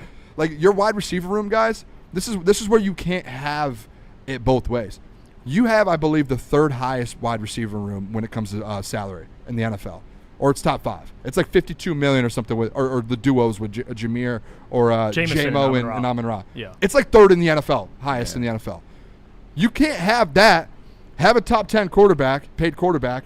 Have the top 2 paid running back. Have one of the highest paid tackles, and have one of the top highest paid tight ends. It does not work like that. The wheel's going to run dry. Like, yeah, it doesn't work like that. You can't. And that's where you get into a situation now where all these other guys have gotten paid. You have one of the highest paid wide receiver rooms in the NFL, and now you're all of a sudden you want to pay the highest running back in the NFL. The money doesn't grow on trees. They're not going to – you can't. It's impossible. And that's where I think, like, Lions fans don't, like, realize a little bit where it's like, yeah, I can hand a blank check to anyone on this team. Can you afford it? Does the cap allow it? No, it doesn't. But or you're gonna have to walk away from some guys that you really, really like, or you're gonna have to trade, or you're gonna have to cut guys, and you're gonna have to waive guys. And like the only guy realistically that Brad Holmes has ever walked away from when it comes to like paying someone is Alex Anzalone. That's it. Which you kind of saw that a little bit. That's it. Yeah. Yeah. That's all. That's the only guy since he's taken over that you could like. I'm talking about big time player that you could truly be like. He walked away from one good starter. And that's it. Yeah. He hasn't walked away from anyone else. And Carlton. Yeah, Carlton Davis, but that was it. Yeah. But Carlton, though, yeah, I guess the Carlton one. That's really it, he though. He could have signed him, yeah. That's really it. But that's it. They haven't actually had, like, one of these guys where it's like, hey, we need to make a move. Like, we can't pay everyone. Who are we going to sacrifice? Like, that was the conversation for 3 years with this Lions fan base was, who are we going to sacrifice? We did countless segments about you have to choose 2 out of the 4 of these guys, 3 out of the 4 of these guys, 2 out of the 5 of these guys. And guess what they've done? They've paid everyone. They haven't sacrificed anyone yet. And now you have your best player on your team, arguably, that's going to potentially win Offensive Player of the Year. He's the one that's kind of the left out guy. And it's like now all of a sudden it's like give him a blank check. Yeah. It's hard. No, you Booner, you cooking right now. And just like to elaborate your point, yeah, you might sign Gibbs, but it might come at the cost of Aleem McNeil and Kirby Joseph in 2 years because, I mean, these situations kind of play out and, you know, everybody deserves the contract when they're up for the contract, but as things go along, things do change. And I do think that kind of goes into the thinking of, yeah, we're probably going to pay Gibbs and maybe even Laporta because we're going to maybe end up losing guys like Aleem that they have a contract out on. Kirby Joseph, you can't continue that. You know, we haven't heard a peep about Kirby Joseph all year long. So, you know, that kind of plays into, you know, okay, are we going to keep this guy long term, even if he is able to come back at the end of the year or next year? You got to start thinking about the future because I think that it is getting to the tricky part of trying to sign everyone. And this is kind of what you run into. The money, like you said, the money is just not enough, bro. Eventually, you got to make some sacrifices. We knew this day was going to come, and it's coming faster than anybody can realize. By the way, just real quick, I'm so sorry. Yeah. No, you good. Someone put Bijan in there. Like, Bijan's going to get a deal. Want to know why? Because they don't pay anyone on that team. They don't have Jared Goff. They don't have Amon-Ra. They have Drake London, but like they don't have a wide receiver. They're two paying that's their gonna quarterback get paid. pennies. They don't have an edge rusher like Hutch. They don't have 2 all-pro safeties. You know, they don't have the best linebacker Kirk in the is there league. Actually, right? No, Kirk's with that. No, they are paying their quarterback pennies. Sorry. Yeah. Tua and Michael Penix. Tua and Michael Penix. Like they just don't pay. They don't have all those different assets they have to pay. Like Bijan is the guy there. He's their number 1 asset. Lions have 10 assets. Yeah, and Klotz is in. Shout out Klotz, by the way. He's in there. He's in there batting, sticking up for his guy. Me and Klotz always have battles, even in person. We'll be out somewhere having a drink, and we just start arguing about Jahmyr. So shout out Klotz. But he's in there saying, let's sign our wide receiver, too, who has injury problems already, and that's fine, but don't dare extend a Hall of Fame running back talent. The money. Listen, if you're going to sit the only issue is just find me the path to make sure everyone can and get I understand. paid. Lucas, I don't think you're actually far. I don't think you're wrong with that take. Like, if you want to pick and choose, but the problem is we're operating in the now. He's already extended. So we have to operate like that. That's already that deal's done. J-Mo's going to be here, so we have to operate now with the money, and we'll get to it. $14 million, I believe, is the number they have in cap space. Yeah. We'll talk about that as well. We'll get to that conversation. But I did want to compare, and people aren't going to like this at all, but I'll just do this anyway. And I know Jahmyr has been the best thing you could say about Jahmyr is he's explosive, and he has been healthy. Okay, those are 2 things that are true. Yes. I understand that. But this is where I was getting into yesterday when I was joking that Lions fans, if you ask some Lions fans, they think there's only 2 great running backs in NFL history. It's Barry and Jahmyr. That's what I said. They will not acknowledge any other running back in NFL history. You're funny. And the reason why I brought up like Zeke and Todd is they had more carries. So I'm not stupid. I understand that there's more wear and tear. It's not necessarily that comparison. But, like, production-wise, these guys had similar production the first 3 years than Jahmyr. They obviously got the ball a lot, but Jahmyr also has more receptions. So touches are more comparable. Jahmyr still is less than those guys, but carries obviously are different because Zeke and Todd were bell cow backs. My argument is not even, like, yeah, wear and tear is a thing with running backs, and Jahmyr obviously has the less amount of touches. But the thing is, guys, playing running back, it's not always about wear and tear. Injuries can happen at any time. Yeah. That can happen at any time. Do I think he's better than Achane? Yes. Okay, I do. I think he's on that Bijan level. All I'm saying is, if you want to extend him, go ahead. Do I think the Lions will? Yes. They're probably going to extend him. My point is, you know, I wouldn't mind paying a little bit more, waiting to see if this year he can handle that workload. That's all I was saying, too. Like, if you got to tell me, Jeff, I'd sign him now to be Bijan. If you want to go that route, fine.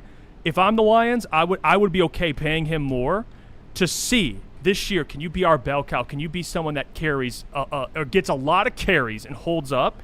And at least you'd feel a little bit better. It's still a risk no matter what, but at least you get to see a full year as him as the bell cow, because with David, yeah, he split carries. He remained fresh, and he was very, very good.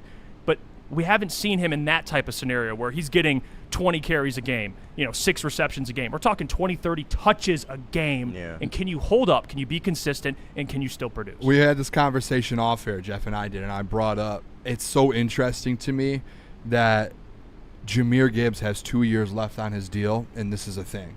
And I get it. It's because as a first-round rookie, once you hit that 4th year, you become extension eligible. So, like, guys want to get that done.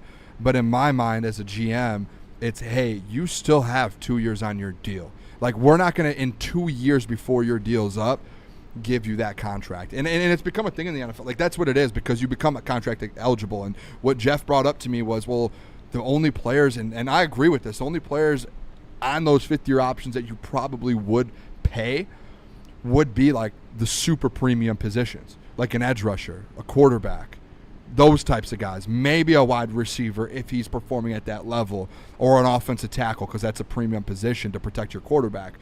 So, like, it's interesting to me where if I'm Brad, and I know they're probably, like you said, they're probably going to get a deal done, and maybe Brad's going to feel pressured into getting it done now because he's eligible, and the hold-in stuff, the hold-out stuff, whatever it is. But if I'm Brad, it's just like, dude, I'm taking my time with this. Like, what rush are we in? Really? Like, he's on your roster for the next 2 years locked in. Matter of fact, he's not, he can't, you don't have to trade him. He can't walk away. Is he going to sit out for the next 2 years to prove a point that he wants an extension? Again, you want to say it's good business or bad business? As a GM, that has to really be, like, hard on the cap, which Brad is up to a certain point. I'm just saying, hey, man, like, I'm taking my time on this contract. Especially when it's I'm in no rush. Like, Klotz is like, well, that could happen, and injuries can happen at any position. Yeah, but it just so happens that running back has the shortest career span. If you ranked him, running back has the most injuries, probably. That's where you have, most injury-prone you have to take that. And someone else said, by the way, like, what does Gibbs has to show you? It's not about showing me. Well, showing me, about the bell cow stuff, but it's not about he has to show me he's talented or anything like that. It's just like you have to take all this consideration when you're giving a player who plays running back a lot of money. And I'll say this, people are going to hate this take too. I'll say it. I've been consistent with this. I've said this for years. If I'm a GM, okay, and GMs have done this also. It's not just Jeff GM. This is a common thing among GMs. When you look at, okay, I want to win a Super Bowl, what positions am I prioritizing? I'm sorry, running back just falls a little lower on that list. It just does. Like, and I know Jahmyr, you could say, well, he's the exception. Okay, fine. That's okay. But the way I approach it is, like, we talk about quarterback, obviously. Edge rusher, obviously. Tackle, obviously. So you got to protect the quarterback. You got to get after the quarterback. You got to sign your quarterback. I would even say wide receiver as well, because having a number one wide receiver, you saw what JSN just did with the Seahawks. Like, that's important. And you can go down like corner. I'm paying a number one corner. That's important. They don't obviously have one right now, but that's important. Defensive tackle is important. Right? Like, running back is important, but there's just other positions I'd put over it. And I know right now you're like, well, we don't have a cornerback to pay, so let's pay our running back. If you want to pump more money into this offense, be my guest. My point is, I'm more worried if you want to win a Super Bowl, it's to this defense, and if you pay Gibbs, you have less resources to put into a defense in which you need to be great to win a Super Bowl. That's my concern. Yeah, it just is. If this was, and I know people are going to hate that, but this isn't. It's different because we know that this offense is like all-time kind of numbers producing offense. But give me a Super Bowl team that has had an offense like that has won. No, that's understandable. Like without a great defense. No, without a great defense. I get what you're saying, and I don't think you're wrong at all. I don't think it's a wrong take in this. But to be honest with you, I think the Lions are just too far along right now. Their whole offense is basically built around Jahmyr Gibbs. If you don't re-sign him, and let's be real, the Lions name the last Detroit Lions holdout. Yeah, there isn't any. They're not going to go to a holdout with him. They're going to opt to pay him early, which understandable. But if you get rid of Jahmyr Gibbs, then what? Because you're either going into the draft to find another Jahmyr Gibbs and hope that it works out that way, or you're going to pay a running back in free agency anyway. If we know what we got and we know the skill level that this guy is top 3 at a minimum in the NFL, I can understand the reasoning because, like I said, at this point, you're too far along. Your offense is literally geared around this guy. You're bringing in new coordinators to suit his skill set, get him more touches, and make him the workhorse. So I just think that by not paying him, you put the Lions offense in a very, very tough position, one that I don't know if they can recover from. And I want to throw this before we go to break, just throw this out there, the Kenneth Walker thing. Guys, I've already went. I love Kenneth Walker is a good back. He's also a second-round pick. Like for sure. That literally proves my point. He's a second-round pick. Yeah, there's a lot of running backs like that. He was a MVP. He was an MVP caliber player in the Super Bowl. And they let him walk. I think that's actually part of the point, by the way, that too. That makes the argument. Like, that's where you can't use the Kenneth Walker argument. Yeah, Kenneth Walker did what he did in the Super Bowl, and he's not even on Jahmyr Gibbs' level. So it's like, hey, you got to find a guy. Oh, Jahmyr Gibbs, the offense made around him. Like, the Seahawks just did it with JSN, a decent tight end, great defense, a good quarterback, a good O-line, and a great defense. Like, they just did that, right? Yeah. And like, if you're like, well, the Lions are built on that. Like, the Lions aren't really like. Are they built around Jahmyr Gibbs, really? No, they're built around the offensive line, and that's why last year, KG, when you say, hey, they're built around Gibbs, no, they're not, because last year, Gibbs struggled down the stretch. Why was that? Because you're built around your offensive line. It has really nothing to do with who's at running back, because we saw Jamal Williams go out there and beat Barry Sanders' record in a single season. Why was that? It was because you had an elite offensive line. You had Jared Goff. You had Amon-Ra St. Brown. You had Sam Laporta. You had good weapons around that. So, like, I'm not saying, hey, don't bring Gibbs back. I want Gibbs here. No, it's a value, and it's a cherry on top to have one of the best running backs in the league. But again, the point goes to, hey, spending the money on that when you've already spent so much money. The guy has 2 years left on his deal. What's the rush of getting this done? Because it's going to cost you way more later. How is it going to cost you? He's on your team for the next 2 years. I Figure out the contract next year. But the market year. is going to steady go up in those 2 years. And then at that point, then you find a backup plan at that point. I hear you, man, but I don't know, man, because the only argument I make with that, and like I said, you killing it, like I understand your point, but nobody really viewed the Seahawks as a Super Bowl team. This is where I say the Lions have kind of worked themselves into a conundrum here, and they might not have a choice because you are in the middle of your window right now. This is why the decision is kind of like a really big decision. Nobody really saw the Seahawks as in their window. They just snuck up and got one. They had good young talent. They brought an experienced quarterback in, and they just happened to go up and get one. Nobody was really looking at the Seahawks how we were looking at the Detroit Lions is, okay, this team is a Super Bowl contender. They're going to contend for the NFC every single year under this regime, and they're going to have a chance at it. And so far, it has not worked out that way. But like I said, you're way too far along in this to just up and try to find another running back in 2 years, unless things drastically change. Maybe you get rid of Jared Goff, maybe Drew Petzing doesn't work out, things can change. But as of right now, I can understand why, they would go into thinking like, okay, let's just get this done because we already know he's going to be here. A couple things real quick before we go to break. Shad said $5, donated $5, appreciate that. Said Jeff wants a running back to do running back things, but won't pay the running back for getting hurt while doing running back things. I mean, it's guys, we see this in the NFL all the time. Like, running back is one of the more replaceable positions. It just is. And I know Jahmyr isn't I'm not saying his talent is replaceable, but to have a good run game, like the Rams are doing it with Kyron, who's a fourth round pick, and Blake Corum, who's a second round pick. They have a great run game. Amazing run game. If you have a good O-line, which the Lions obviously we think they're getting back to, and you find especially now with the NFL is going with two backs, if you have good backs, you can have a great run game. Jahmyr obviously is an excellent player, but Jahmyr's not going to run you to a Super Bowl and win a Super Bowl for you the entire way. You need your defense. You need Jared to play. There's so many factors that are important, and it's not going to be like, oh, we pay Jahmyr, we'll win a Super Bowl. Like, I just think you have to be very cautious paying a running back. And I've been saying that. If you hate that take, it's fine. You can $5 as well. Adam from the D said, first off, love you boys. Shout out Adam. Second, there's a guy calling you guys crotch time in the Big D chat. Have you guys considered changing your name? We'll never change. Yeah, we crunch time. I think should we get merch? You're right. Should we get crunch merch? time? Pretty sure we're locked into the crunch time. Maybe we do a crotch time. We appreciate the limited edition release of crotch time. It's merch. a parody. Yeah, parody. That's hilarious. And then Tev Sasuke 5 and says it's nice. It's a nice July topic and all, but if we are being honest, there's just no way you don't keep your best offensive player. We will get Gibbs to sign. Yeah, again, me and Jeff, where we kind of differ on this, is I just think it's a timing thing. Like I'm fine with signing Jahmyr Gibbs. I just think it's a timing thing. He has 2 years left on his deal. Within those 2 years, guess who's going to be off the book in those 2 years potentially if you cut? Oh. So if I wait to sign Jahmyr Gibbs next year and we can pay him 20, whatever it is, you can waive and cut Aleem McNeil and you save $30 million a year. Oh, you've been waiting on that. That's the first day. 100%. But like realistically, it's like, hey, we don't have the money right now. Let's just wait. Hey, Jahmyr, like we want to get you paid. Right. Have another year. Go get Offensive Player of the Year and force us to actually pay you the number 1 running back. And then next year we'll pay you because we're going to have more money because guess who we're going to cut ties with, and we're going to only pay X amount of dead cap for Aleem McNeil. Yeah. And we'll make that move. But like again, it's money. It's a money thing. Yeah, it's easy for us to hand out Sheila's money. Of course. And it's easy for us to look at the cap space. Go realistically dig into it. Yeah. Do it. And it's tough because then who are you walking? Are you going to walk away from Sam Laporta?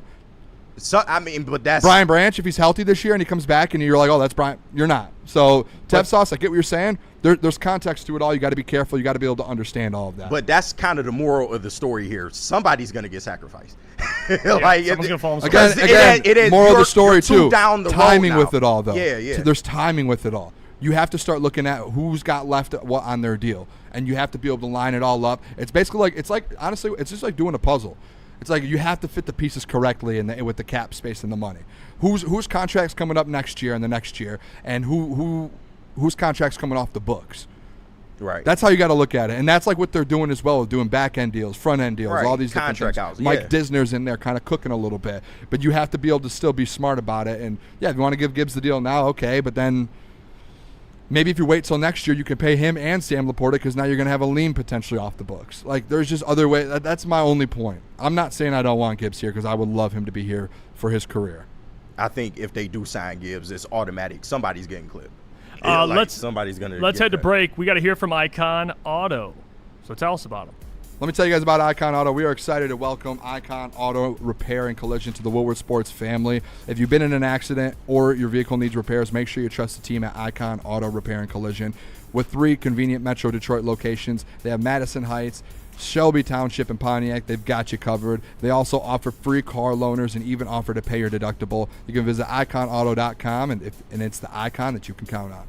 You're building a whole combat sports enterprise in the heart of it in Detroit, and that's what I think is the coolest. I think with opportunity, right? Like you said, maybe you like to punch people in the face for real, and you know you want to be a boxer, and you have an option there. Maybe you don't like getting punched in the face, and you want to make, you like the theatricals and the storylines, and so you have an avenue here. Maybe you start at one and then want to change to the other. I don't care. I just want you in the building and know that you have some place to go to explore that. Just having the ability to, what do you want to do and how do you want to do it to the best of your ability? And it all starts with the kids.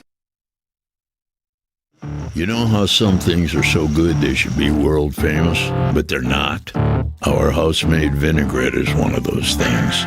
And the antipasto salad, we drizzle it over. Same with our hand-battered chicken tenders. Original recipe soups and pasta sauces. It's almost as if our original, world-famous Detroit-style pizza is mocking them. And that's not very nice. Planet Fitness now has even more best-in-class strength equipment. Join today for $1 down and save. We're stepping it up. We're not slowing down. Finding new faith, new focus. Love that new equipment smell. So, you in? Join the club today. Save when you join for just $1 down, $15 a month. Planet Fitness. We're all strong on this planet.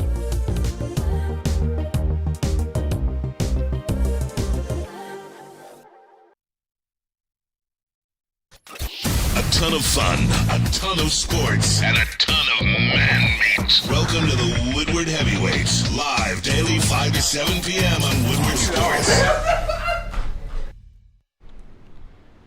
Making a massive decision like extending Gibbs or refinancing your home or buying a home?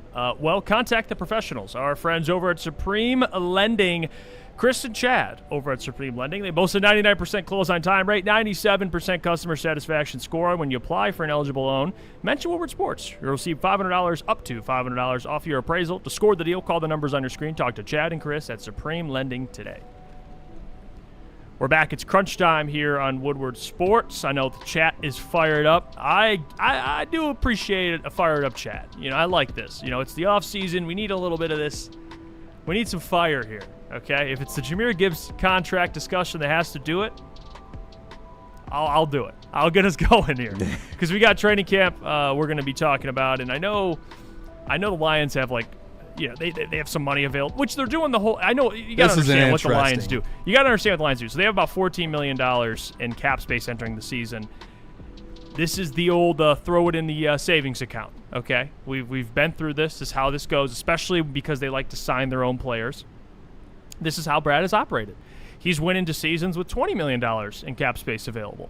So I joke and I make jokes about throwing it into a savings account, high yield savings, trying to make more money on it. But the reality of it is he does it so he can keep flexibility and keep money available so he can sign his own players. So I mean, you have Sam Laporta, Brian Branch, and Jahmyr Gibbs all coming up for a contract. So that's the reason why.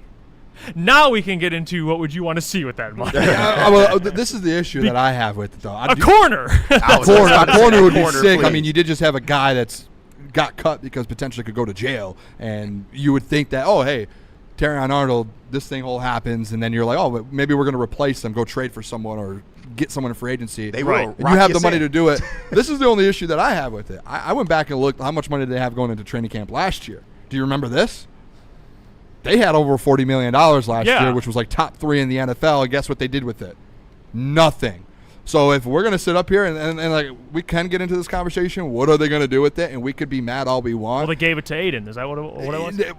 Yeah, not really, because his contract really didn't kick in. They just they carried it over for all these, Goff had a bigger hit this year. Yeah. All these different players had bigger hits. Amon-Ra, Panay. But the thing is, it's like you went into last year with $40 million just sitting free because you're like, hey, we want to look into 2026, 2027. If they didn't do anything with that $40 million, guys, you think that Brad Holmes is going to do something with $14 million?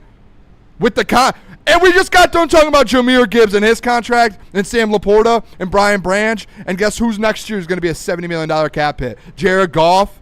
J-Mo's cap hit's going to go up. Guess whose cap hit goes up again this next year? Ali McNeil, $30 million. If we that's where I see online everyone's like, oh, $14 million. Shout out to Doc, he did the article about it, breaking it down. It's like, oh, what are they going to do with the 14? Guys, they're doing nothing with that $14 million. Don't get your hopes up. They did nothing with 40 last year. You think 14 does anything? That's not moving the needle. Maybe Trajan Langdon and Brad Holmes are putting all this money they didn't spend in the offseason in a piggy bank. Maybe they're saving up for something. Nothing. They're saving up for nothing. It's a rainy day fund. Oh, yeah. Hey, it was raining last year when you missed the playoffs. Yeah, no, for sure. That was the best raining day. It's like if someone gets hurt, rainy day fund the $40 million should have been, hey, if guys get hurt or something, I don't know. Go. You have enough money to go trade for someone with a bigger contract, maybe. That's just a good thought. Yeah, I just think, too, kind of how Jeff opened the segment like that. The $40 million, that's different because that's a fuck ton of money. You could get 2 really good players with $40 million, but with that 14, it's like, look, Brad Holmes is a lot better man than me. If I have an extra $14 I could spend, in a month, I'm spending that shit. But Brad Holmes, there's a lot of contracts up like you guys brought up. I think he's just keeping it kind of rainy day fund. Sounds stupid, but that's kind of what it kind of feels like. But at the same time, you should probably use this rainy day fund for a cornerback that you need. But I think he's just keeping this in his back pocket for these extensions and for emergency purposes, I'd say. I mean, it's just common sense at this point. You already know what it is. But let's play the game. Let's play the game since we're here. I'm looking at available free agents right now. Do any of these names interest you? Marshawn Lattimore, Trayvon Diggs, Hassan Reddick, Joey Bosa, Leonard Floyd, Danico Autry, Kenny Moore, Bobby Okereke, and Bobby Wagner. Does any of those names intrigue you? Wait, are those free agents? Those are available free agents right now. Ugh. So we say we want to spend the money, but we got to see what we spend it on. Yeah, it's tough. I mean, it'd have to be probably through trade because none of the, I mean, there's just not that much. Rasul Douglas, we talked about, he's gone. Yeah. So it's like now Marshawn Lattimore had injuries. Yeah. I mean, Kryptonic TV in the chat says, no, this is funny. No, this is how you don't know how the NFL financing works, Jeff. Teams keep $10+ million in cap because that money is what pays for trainers, staff, and practice squad. Oh, that is on the salary cap. Way that on guy the salary cap. Commented There's no way. And we appreciate you tuning in. Oh, that's crazy. I would suggest just researching that. Do teams just type into Google right now? Do teams pay their trainers and staff out of the salary cap? And you tell me. I'll give you a second. I used to have the Jeopardy music. And we'll get what back we to deal you with.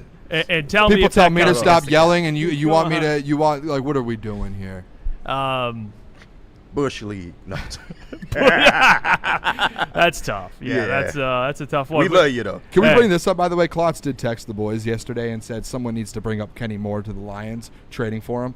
What do we? It's Kenny Moore and Klotz. This is where we need to dig a little deeper on this, Klotz, because the Colts are gonna. I'm not gonna say they're contenders, but they're gonna push for the playoffs this year.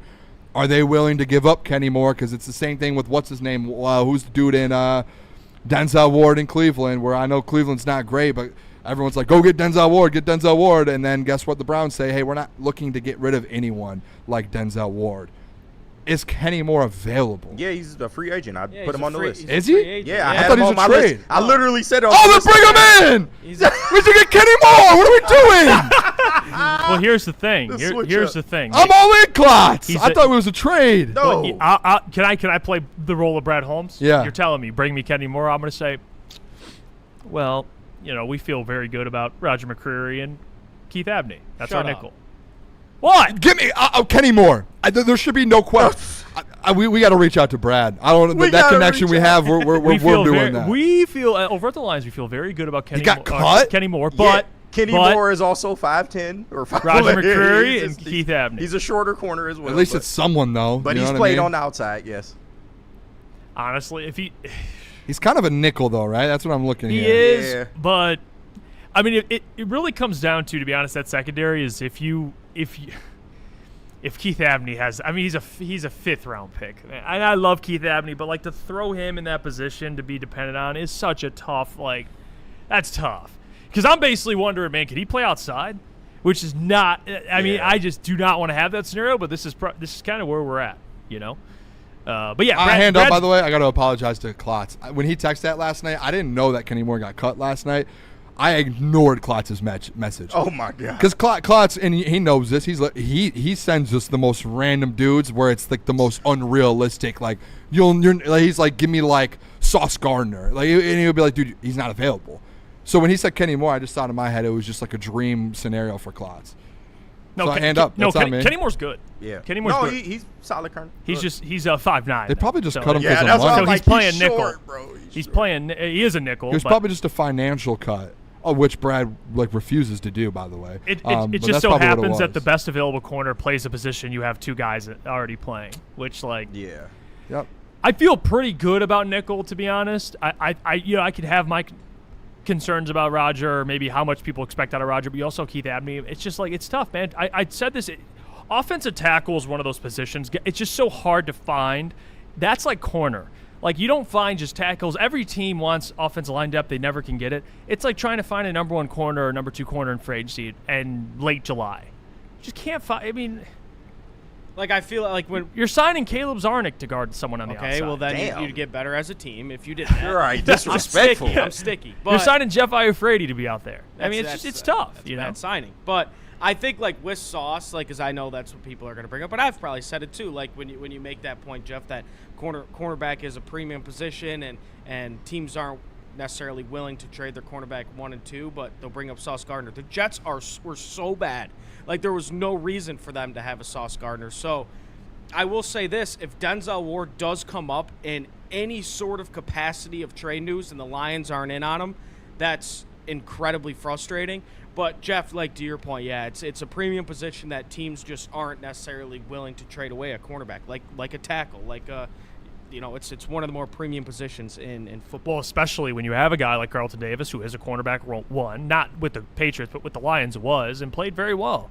You have to just be very certain that, hey, if we walk away from this guy, DJ Reed, or Taron Arnold's going to be – you had certainty there with Carlton Davis, and you just weren't able to re-sign him. By the way – you had certainty as a number one corner. It's hard to do it at such a premium position. It's so hard to do around the league. Oh, my gosh. The only other team that you're trying to contend with in the NFC to go to a Super Bowl, it's not like they didn't just go out there and just go get a number one and a number two corner. Like, it's like the hardest thing in the world to do. Maybe you have to give up some assets. I mean, they've refused to give up first-round picks. Maybe you just give one up to go out there and go get, I don't know, a Jalen Watson or a Trent McDuffie, and maybe you upgrade your corner room and you actually have a real corner in the building. I don't know. That's just a thought. It's so impossible to do it. It's like the best team in football just did it with having the roster and the contracts that they have. The only issue, because you're not wrong, the only issue, though, with that is it is not common. We're scared to give up picks. That's the issue. And hold on though. That if usually if a team's going to trade a guy like that, Sauce Gardner would be he was already under contract, I think, so that's different. It's usually when a guy's about to be paid. So Trent McDuffie, you traded for him, but you'd have to pay him. Would you rather pay him or, I don't know, I mean, another like an Aleem McNeil? I would be, I would be cool with it. I'm just giving you the. Let me guess. Aleem McNeil's getting paid $30 a year. Does Trent McDuffie, Caleb? Do you have Google up real quick? I can get. Yeah. What's Trent McDuffie's contract? I think it's 30. What's the AAV? My guess is 30. It's interesting. He go get a leave off the tee. It's interesting, right? He signed a 4-year, $124 million extension. That's $31 million per year, the highest for a cornerback in NFL history. Get him, Booner. Get it. You pick and choose what players you pay and you have on this team. How do you value positions? They don't value corner, and guess what? Our defense has suffered from it. That's it. He's the corner whisperer, though, I was told. Yeah, who told you that? You're right. I was saying, he told you that. I mean, you better speak up, bro. You're whispering too much, my friend. I mean, it's just not. It just hasn't worked out. He needs to get on my plan. He needs to start screaming. Yeah. Do the Booner route. Like the elevator video?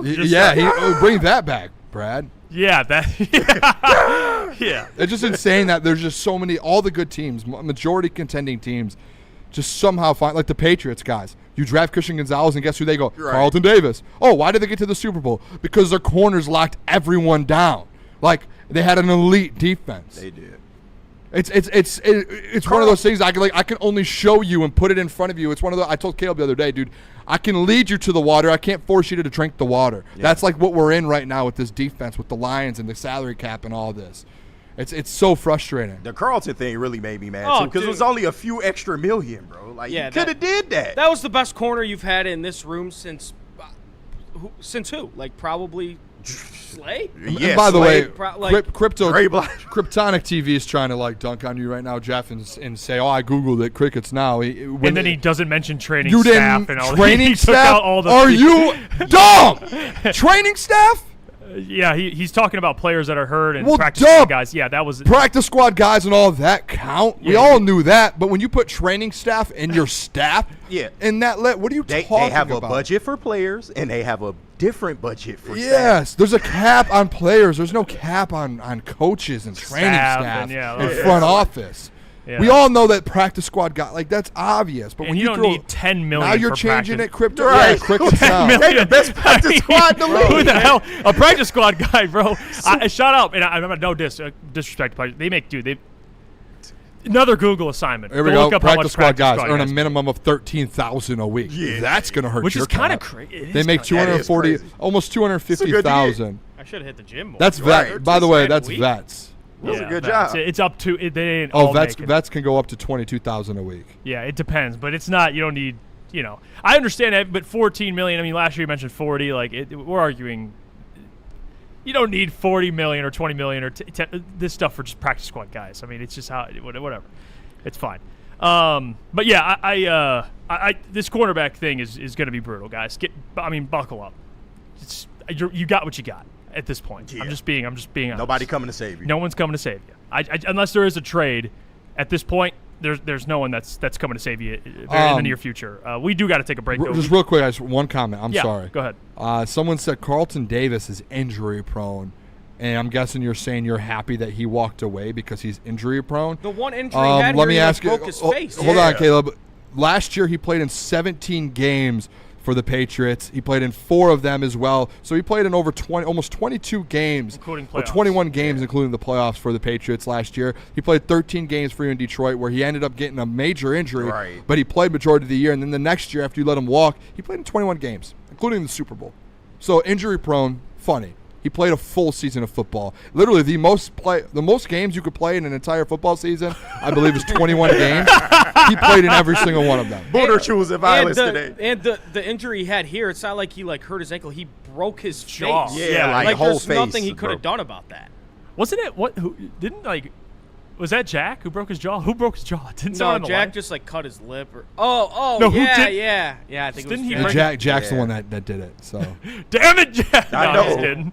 All right, let's it get would to have been nice to have a corner for a corner one for 17 games last year. Let's double up. We got Mad Packs and Art and Jakes. Let's do it. Shout out to Mad Packs, the maddest of packs, and y'all know what it is by now. They got some of the greatest products in stores right now. You want to get your hands on some of these gummies, man. They got the Boom Shakalaka 200 milligram hash rosin gummies and the High-Low 200 milligram live resin gummies, along with the Mad Packs extracts and Blizzard packs and all of their products that they got under the umbrella. So make sure you get to getmadpacks.com. Mad flavor, mad high, mad packs.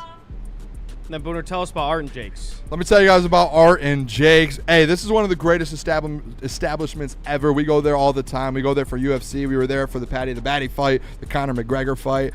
And right now, Woodward Sports, we are heading over to Art and Jakes in Shelby Township for the Detroit Tigers watch party. It's actually tomorrow. Tomorrow at 8 p.m., the Detroit Tigers, they take on the Chicago Cubs. You won't miss a single pitch. They have over 80 wall-to-wall TVs, 22 draft beers on tap, and an incredible menu packed with fan favorites. Come party with us, grab a Founders, and watch the Tigers take down the Cubs. Art and Jakes, it's a sports bar setting with a fine dining flavor. We don't like to brag that we are the toughest sports network in Detroit, but we do have a guy named Darren McCarty on our side. Woodward Sports.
Has the best sports fans in the world. That's why they deserve the best sports coverage in the world. We are the Woodward Sports Network. If you're tired of fumbling those glasses or contacts, which believe me, I know how much a pain those can be, well, visit the experts at Yaldo Eye Center for the LASIK eye surgery they provide. It's completely painless. They have 30 years of experience, 100,000 procedures under their belt, and they are the trusted experts. Take advantage of the summer promotion they have going on, just $1,699 per eye, regardless of your prescription. One-time investment that will save you so much money with the hassle of contacts and glasses. Wake up with clear vision. Book your consultation today. YaldoEyeCenter.com/1699. And after you leave that eye appointment, how about you go down to Loom and get you something to help that, help wear off after that eye surgery, man. Summer just got a serious upgrade, and they are here with the buzzing energy drinks from Loom. Same THC buzz that you love, 7.5 milligrams of pure THC, but they've paired that with 100 milligrams of caffeine from green tea extract, and they got it available at all 40 locations across the state of Michigan. You can learn more at loom.com, and also you get 30% off your entire order online or in store. Use code WSN30. We're back. It's crunch time here on Woodward Sports. Let's. I mean, I see Kryptonic TV in there just battling this trainer's comment. I mean, it's just this one of those moments. To be like, hand up, that's on me. It's like because even the comment you just put in here is wrong. It's right, but your point is wrong. It's saying they're still part of the team's payroll, which is separate from the cap. It's like being like the water boys are on the cap. And it says they are subject to the cap's accounting dude. rules. It's all factored into accounting, but it's still separate from the salary cap. We actually have to cut half of the water boys because we have we're too much over the cap. Brad, it is off his damn. I got to let this cowboy go. They got to pay those guys out of pocket. I don't understand. When you look at the cap breakdown, I have never seen Jim Smith, trainer on the salary cap. Bill Adams, water boy. Right. Yeah, it's okay. It's all right. You're wrong. Just admit it. It's all right, man. I'm wrong too. We have all. It's all right to be wrong. Shout out Kryptonic, man. I think Kryptonic's been tuning in for a while. Yeah, we appreciate. I feel bad where we're going at Kryptonic, but it is what it is. And you got Danny G going at your. To be honest, I do understand the Carlton Davis thing. He has missed a couple games every year. He has, but like this last year, it's like it's hard to like you can't. There's context to every argument. You can't be like, the one argument I'm gonna have against us re-signing him was his injury prone when he ends up playing in 21 games the next season. Like it would have been great to have a corner one on this team. You might have made the playoffs if you had a legit corner on this team. I would be honest. Would you take Carlton even if he played in 13, 14 games? Yes, I would. Yes. Yeah, no what are question. we talking about? Yes. That's why the comment is so just dumb. I'm sorry. Yeah, I like the Danny heat is G. getting the Booner, man. Yeah, the heat. Guys, you have to bear with me here. Yeah, just bear with me. Nitty Gritty says, how much does the water boy count against the cap? Yeah. You're right. The market just keep going up for him. Damn. Can he play? Can he play linebacker? Yeah. I mean, if this play guy corner. If this guy has fluid hips, he might be able to play corner. I mean, if the speed to player, the speed that he gets the water to the player, man, some of the best in the league, man. What's Kryptonic talking about? I'm so confused. Yeah, he's upset, and you're misinformed. You put some. The practice squad player was the only part of that you were right about. Everything else was incorrect. The practice squad players don't make a ton of money comparatively to NFL players. So that wasn't. Danny G says it's not the truth though, Booner. No, Danny, you're using it. This is where it's like it's the truth, but this is like the Neil thing. You're using it as an argument of why we didn't sign him. No, you would have wanted him back. And then he ended up playing 22 games in an NFL season. Yeah. The most that any NFL player can play in a single season he played in. He did call you a donut. He says, I literally wanted Carlton back, you effing donut. I'm a donut. What kind of donut am I, though? Donut. It's like would you call someone an asparagus or whatever. What kind of donuts are we all here in here? Caleb's a jelly-filled donut. Wow. Damn, that's disrespectful, bro. What the fuck? Caleb, your response. I don't got one. What am I? What am I? I don't even know. I'm not going to disrespect you. You're my friend. I'm probably like a Boston cream. I was thinking the same thing. That's cool. I was thinking you're giving him a Boston cream. Yeah, That's he's fair. aggressive. Yes. Neil says, do we see an Ennis Rakestraw jump this year? Caleb Cook. Yes. I wish I had the picture pulled off. You had it yesterday. I know. I had it ready. I had it ready. I don't know why it's not in here right now. Yeah, I would expect one if he gets the snaps. Look, he's a good player. We saw it in college. The one thing about him, even in college, which is frustrating, that he's always been injury prone. But if he could just get on the field, this guy he's a good corner. Now he's not necessarily going to be your cornerback one. He doesn't have. I don't think he has cornerback one talent yet. But I'm telling you, if he gets on the field, and I think we're going to see it in training camp, he's going to contribute to this Detroit Lions defense. He needs to contribute to this Detroit Lions defense. Hey, we playing, but don't let him have a good camp. That chatter Oh, gonna get real loud around. You know who had a great camp last year? Terrion Arnold. Yeah. How did he look? I know. Hey, I'm starting to get a lot of donuts. Hey, speaking about how things look, how about them the Tigers? How about them Tigers? Can I ask you? There is one player I would just want to talk. We could talk Tigers all in general. There's one player I just want to give credit to. Not Dylan Dingler. Who was it that had 3 home runs yesterday? Was that Dylan Dingler? Yeah. I'm thinking of someone 2. else then. I'm thinking of a completely different. I thought he had 3 yesterday. No, he had 2. Oh, dang it. Well, I mix my players up. I'll give credit to someone. That's on me. I'll give credit to someone. That's Riley Green, a guy that he's incredible. He's dude. had 2 games in a row with a home run, and the one knock we've had on him this year, if you even want to call it a knock, because he's had a phenomenal season, is he's not hitting with the power that he has in these past couple years. But him, 2 games in a row with a home run. He had one in the first inning that put you ahead, which is huge. 3-run lead in the first inning.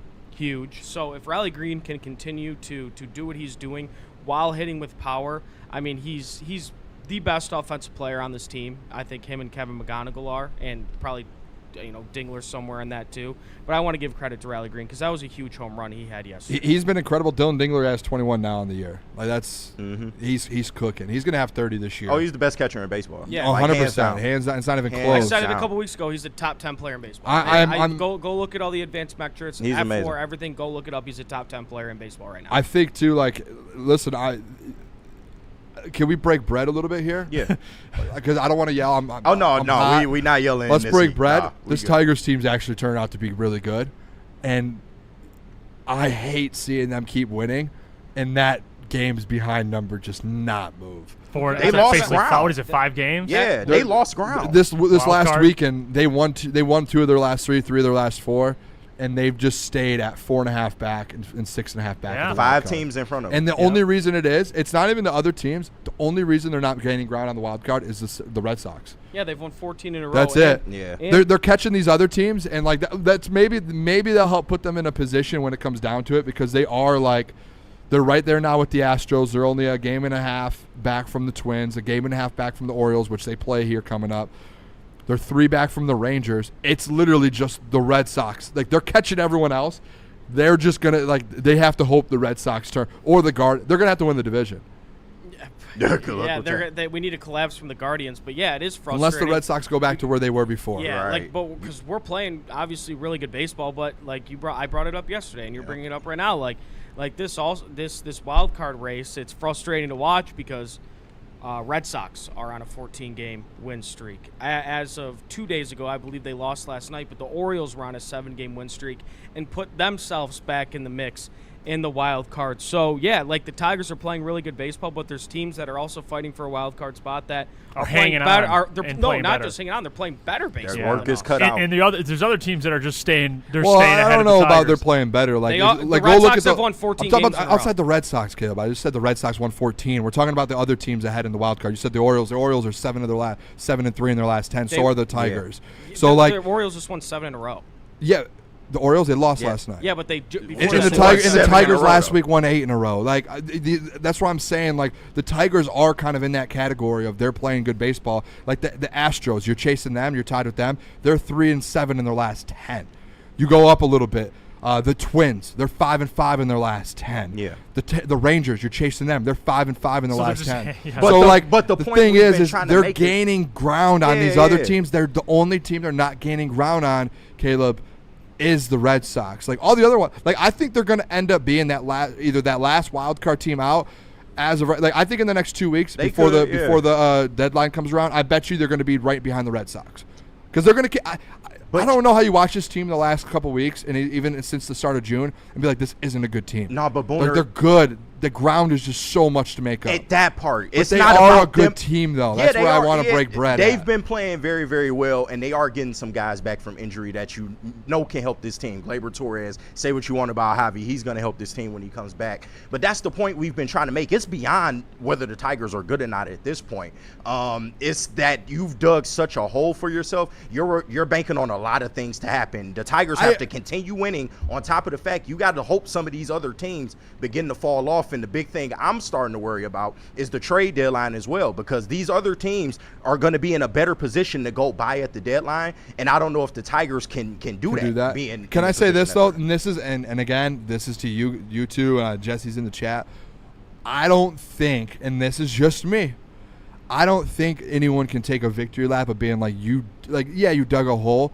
No one in this world thought the Boston Red Sox were about to win 14 straight, and it's the 4th longest win streak in MLB history. But these things so happen. We can break bread, things like that happen. This is the 4th longest win streak in MLB history in the regular season. This isn't they're just hot. they are like doing historic things. You can't sit here and be like, I tried to tell you, Booner, that they were too deep. Like, no, there was too many teams ahead. They're going to catch all these other teams. They're on track to.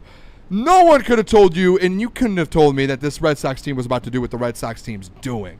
That it's out of this world what they're doing right now. That's a fact. So, like, that's where I want to break bread a little bit and be like, yeah, this is an outlier. This is tough. No, I hear you, but it goes back to the tried and true saying you can't win a division in May, but you can damn sure play yourself out of one and lose one in May. And that's kind of what has really hampered this team. That historically bad month is really following this team around. Even though they are playing better baseball, it does appear like they'll be able to make a run at this, but that's, once again, this is why Tiger fandom, at least my Tiger fandom, has had a damper on it, because you have decisions to make, and it's coming down to the nitty-gritty now. You're either going to get in and you're going to make a push for this thing, or you're not, and you have to worry about the future. Let me get to some of these super chats. Dante, appreciate the $2. Just can we give How You Lee a shout-out as well? It's been incredible. I think five-game hit streak for him.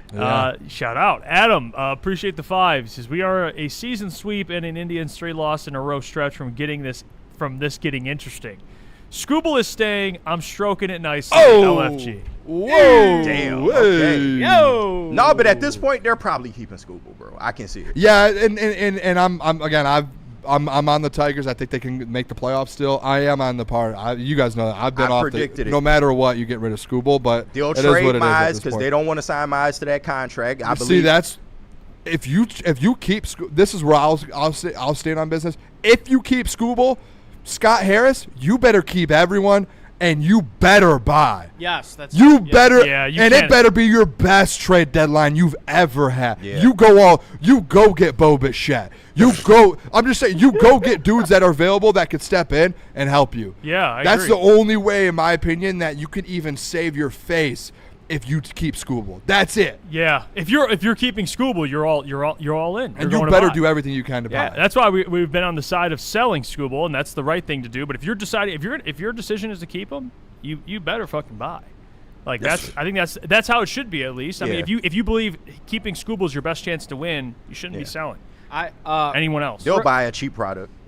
Yeah, I know this team. They'll buy it for sure. But Booner, one thing you've been bringing up these past couple weeks, which I think is a good discussion. Like, if you sell Scooble, do you want to get assets or do you want to get players that are going to help you? Now, the issue kind of with that though, like because you said it a couple times that you think you could buy or sell Scooble, but buy at the same time. The thing that makes that tricky is that you're trading Scooble to a contending team most likely, where they're not going to want to get rid of guys in their lineup that are yeah, but you could get guys that are like maybe on the edge, or like young guys that could get brought up next year. But like you get more ready now guys. That's trading Scooble for assets. But then, if these guys are going out, like you can get players that aren't going to help them win a championship this year. Those teams. Yeah, but then that means you're technically trading Scooble for assets then, right? I guess. Yeah, but like in my opinion, it's like you can trade him and get assets and build, and you could maybe still go out there, buy your own starting pitcher, or go buy someone that's cheaper, What are you or buying buy some a bullpen.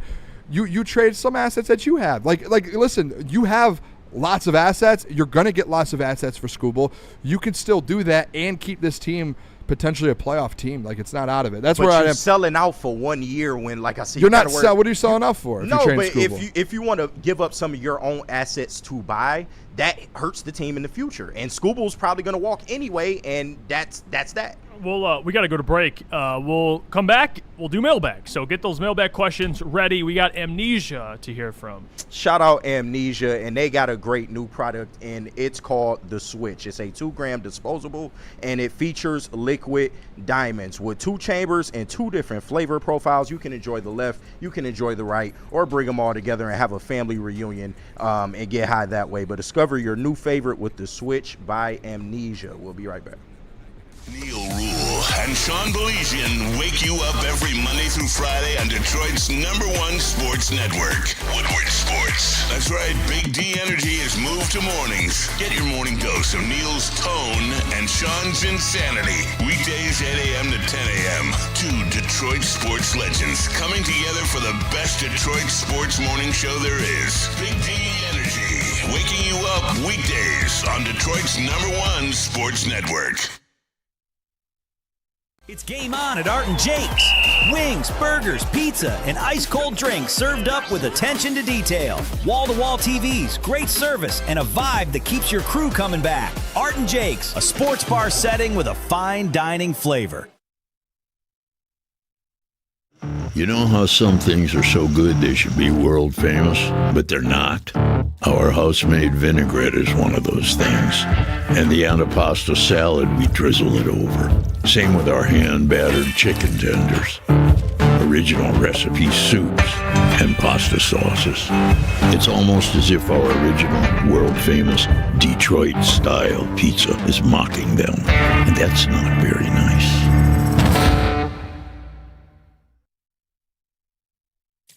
Thank you to all the fans for making Woodward Sports your #1 online destination for Detroit sports. We promise not to drop the ball.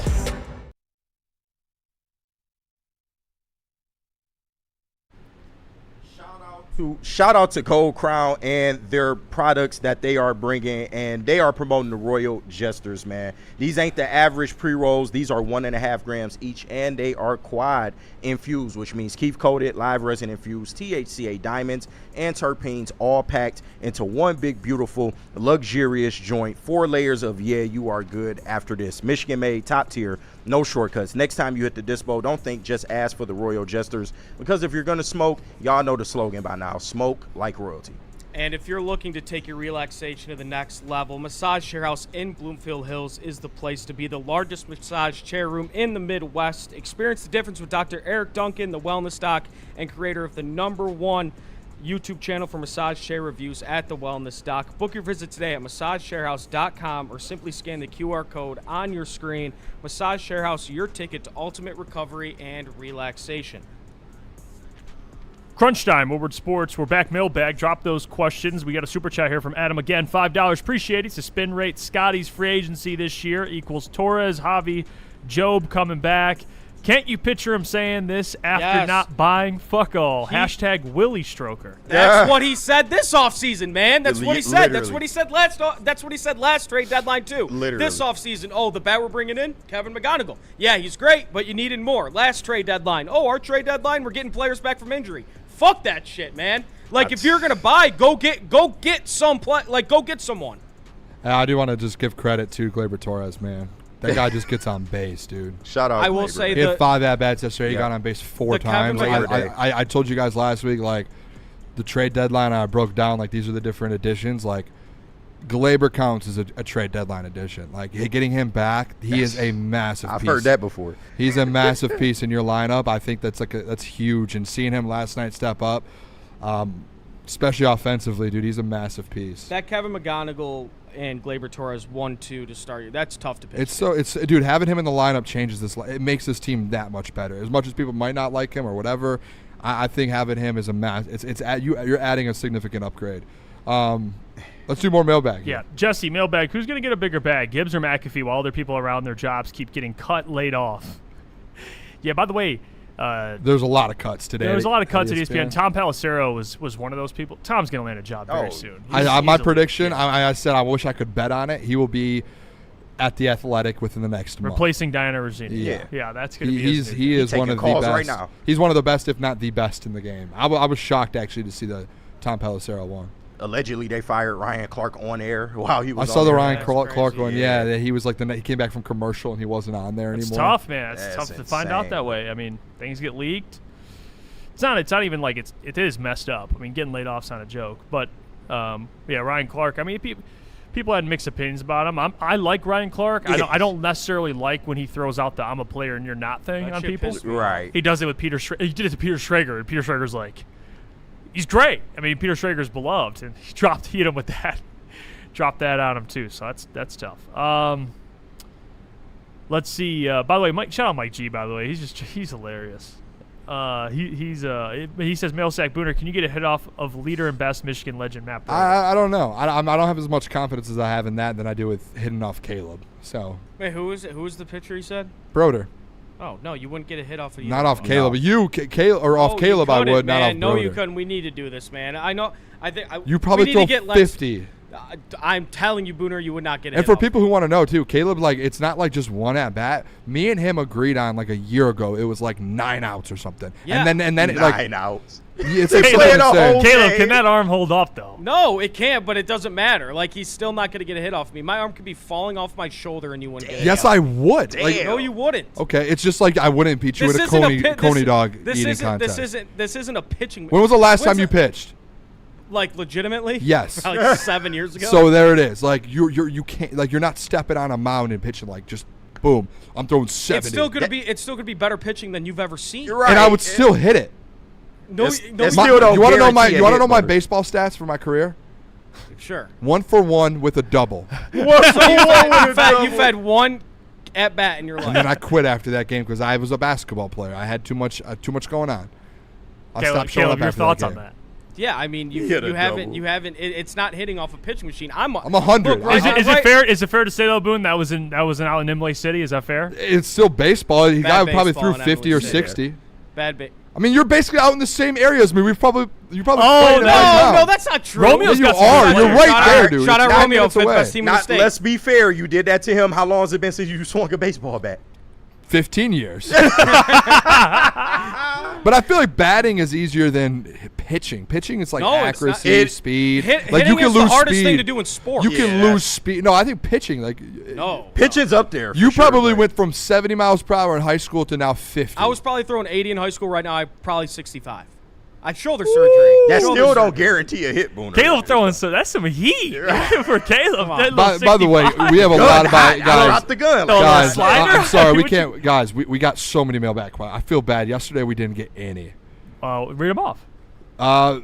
Freddie, unfortunately, mailbag. Unfortunately, I'm currently en route to Ohio, the worst state in America, for my wife's surgery. How many Michigan shirts do you think I packed? Broder knows the answer. Probably a lot. Well, I'll agree with you, Ohio. If there are people listening in Ohio, I apologize. Hocking Hills is great in Ohio. It's a great place to go. No, it's not. Dude, what nice did you hiking just say, spot, bro? There's great nowhere hiking in spot. Ohio that's good to go. Yeah, Hocking Hills. Check it out. There was another one here I wanted to get to, and I can't find it now. And LeBron. I guess. That's all you got. The Paul brothers. The Paul brothers. He might not even go back home. Yeah. Oh, Joe Danny Burrow? G, mailbag. I figured out what type of donut Booner is. Sour cream donut for the sour-ass attitude he's got today. Sour cream donut is disgusting. No, those they're are actually good. they're Have you had they- one? I think they you're are thinking of kinda sour good. cream. I'm good. They are kind of good. They are good. They not my first choice, but they good. My wife loves them. Broder, well said, Boone. Well said. Thank you, Broder. Any more mailbags? Zach is asking about Maz. Maz is still with the network. Just so you Y'all know. stop with that, Maz is here. He's Maz been on is the network around. multiple times. Yes. Yeah, he's loved Maz. Maz is around. He's a We just been legend. to a game with him. I mean, we're tight with him. We text him all the time. Yeah. I he's talked the to best. Maz within the last 24 hours. I talked to He's Maz been probably every other affiliate. day. Like, Yeah. He literally filled in last week, I believe, or like the week before that. He's good, y'all. Well, Hashtag free Maz. Maz is free. Yeah, he's This free man Maz. locked Like up. he's locked up. That'll do it for today. I'm sweating. This is Detroit I'm Lions over Media it. Frenzy Week. It continues tomorrow, 11 to 1. So tune in at 11. Shout Check out us Jason. Shout out Danny for joining us today. It was incredible. Absolutely. From Jeff Iafrate, Booner, KG, Caleb Czarnik. It's hot in the studio, man. We're getting out of here. Peace. Love you guys. The next generation of Detroit sports media is here. Crunch Time is back on Woodward Sports. Join Jeff Iafrate and Booner Monday through Friday, 11 a.m. to 1 p.m. Taking Detroit sports coverage to the next level with massive interviews, viral moments, and the best live reactions. Get ready, Detroit. The young guns are taking over. Crunch Time on Woodward Sports.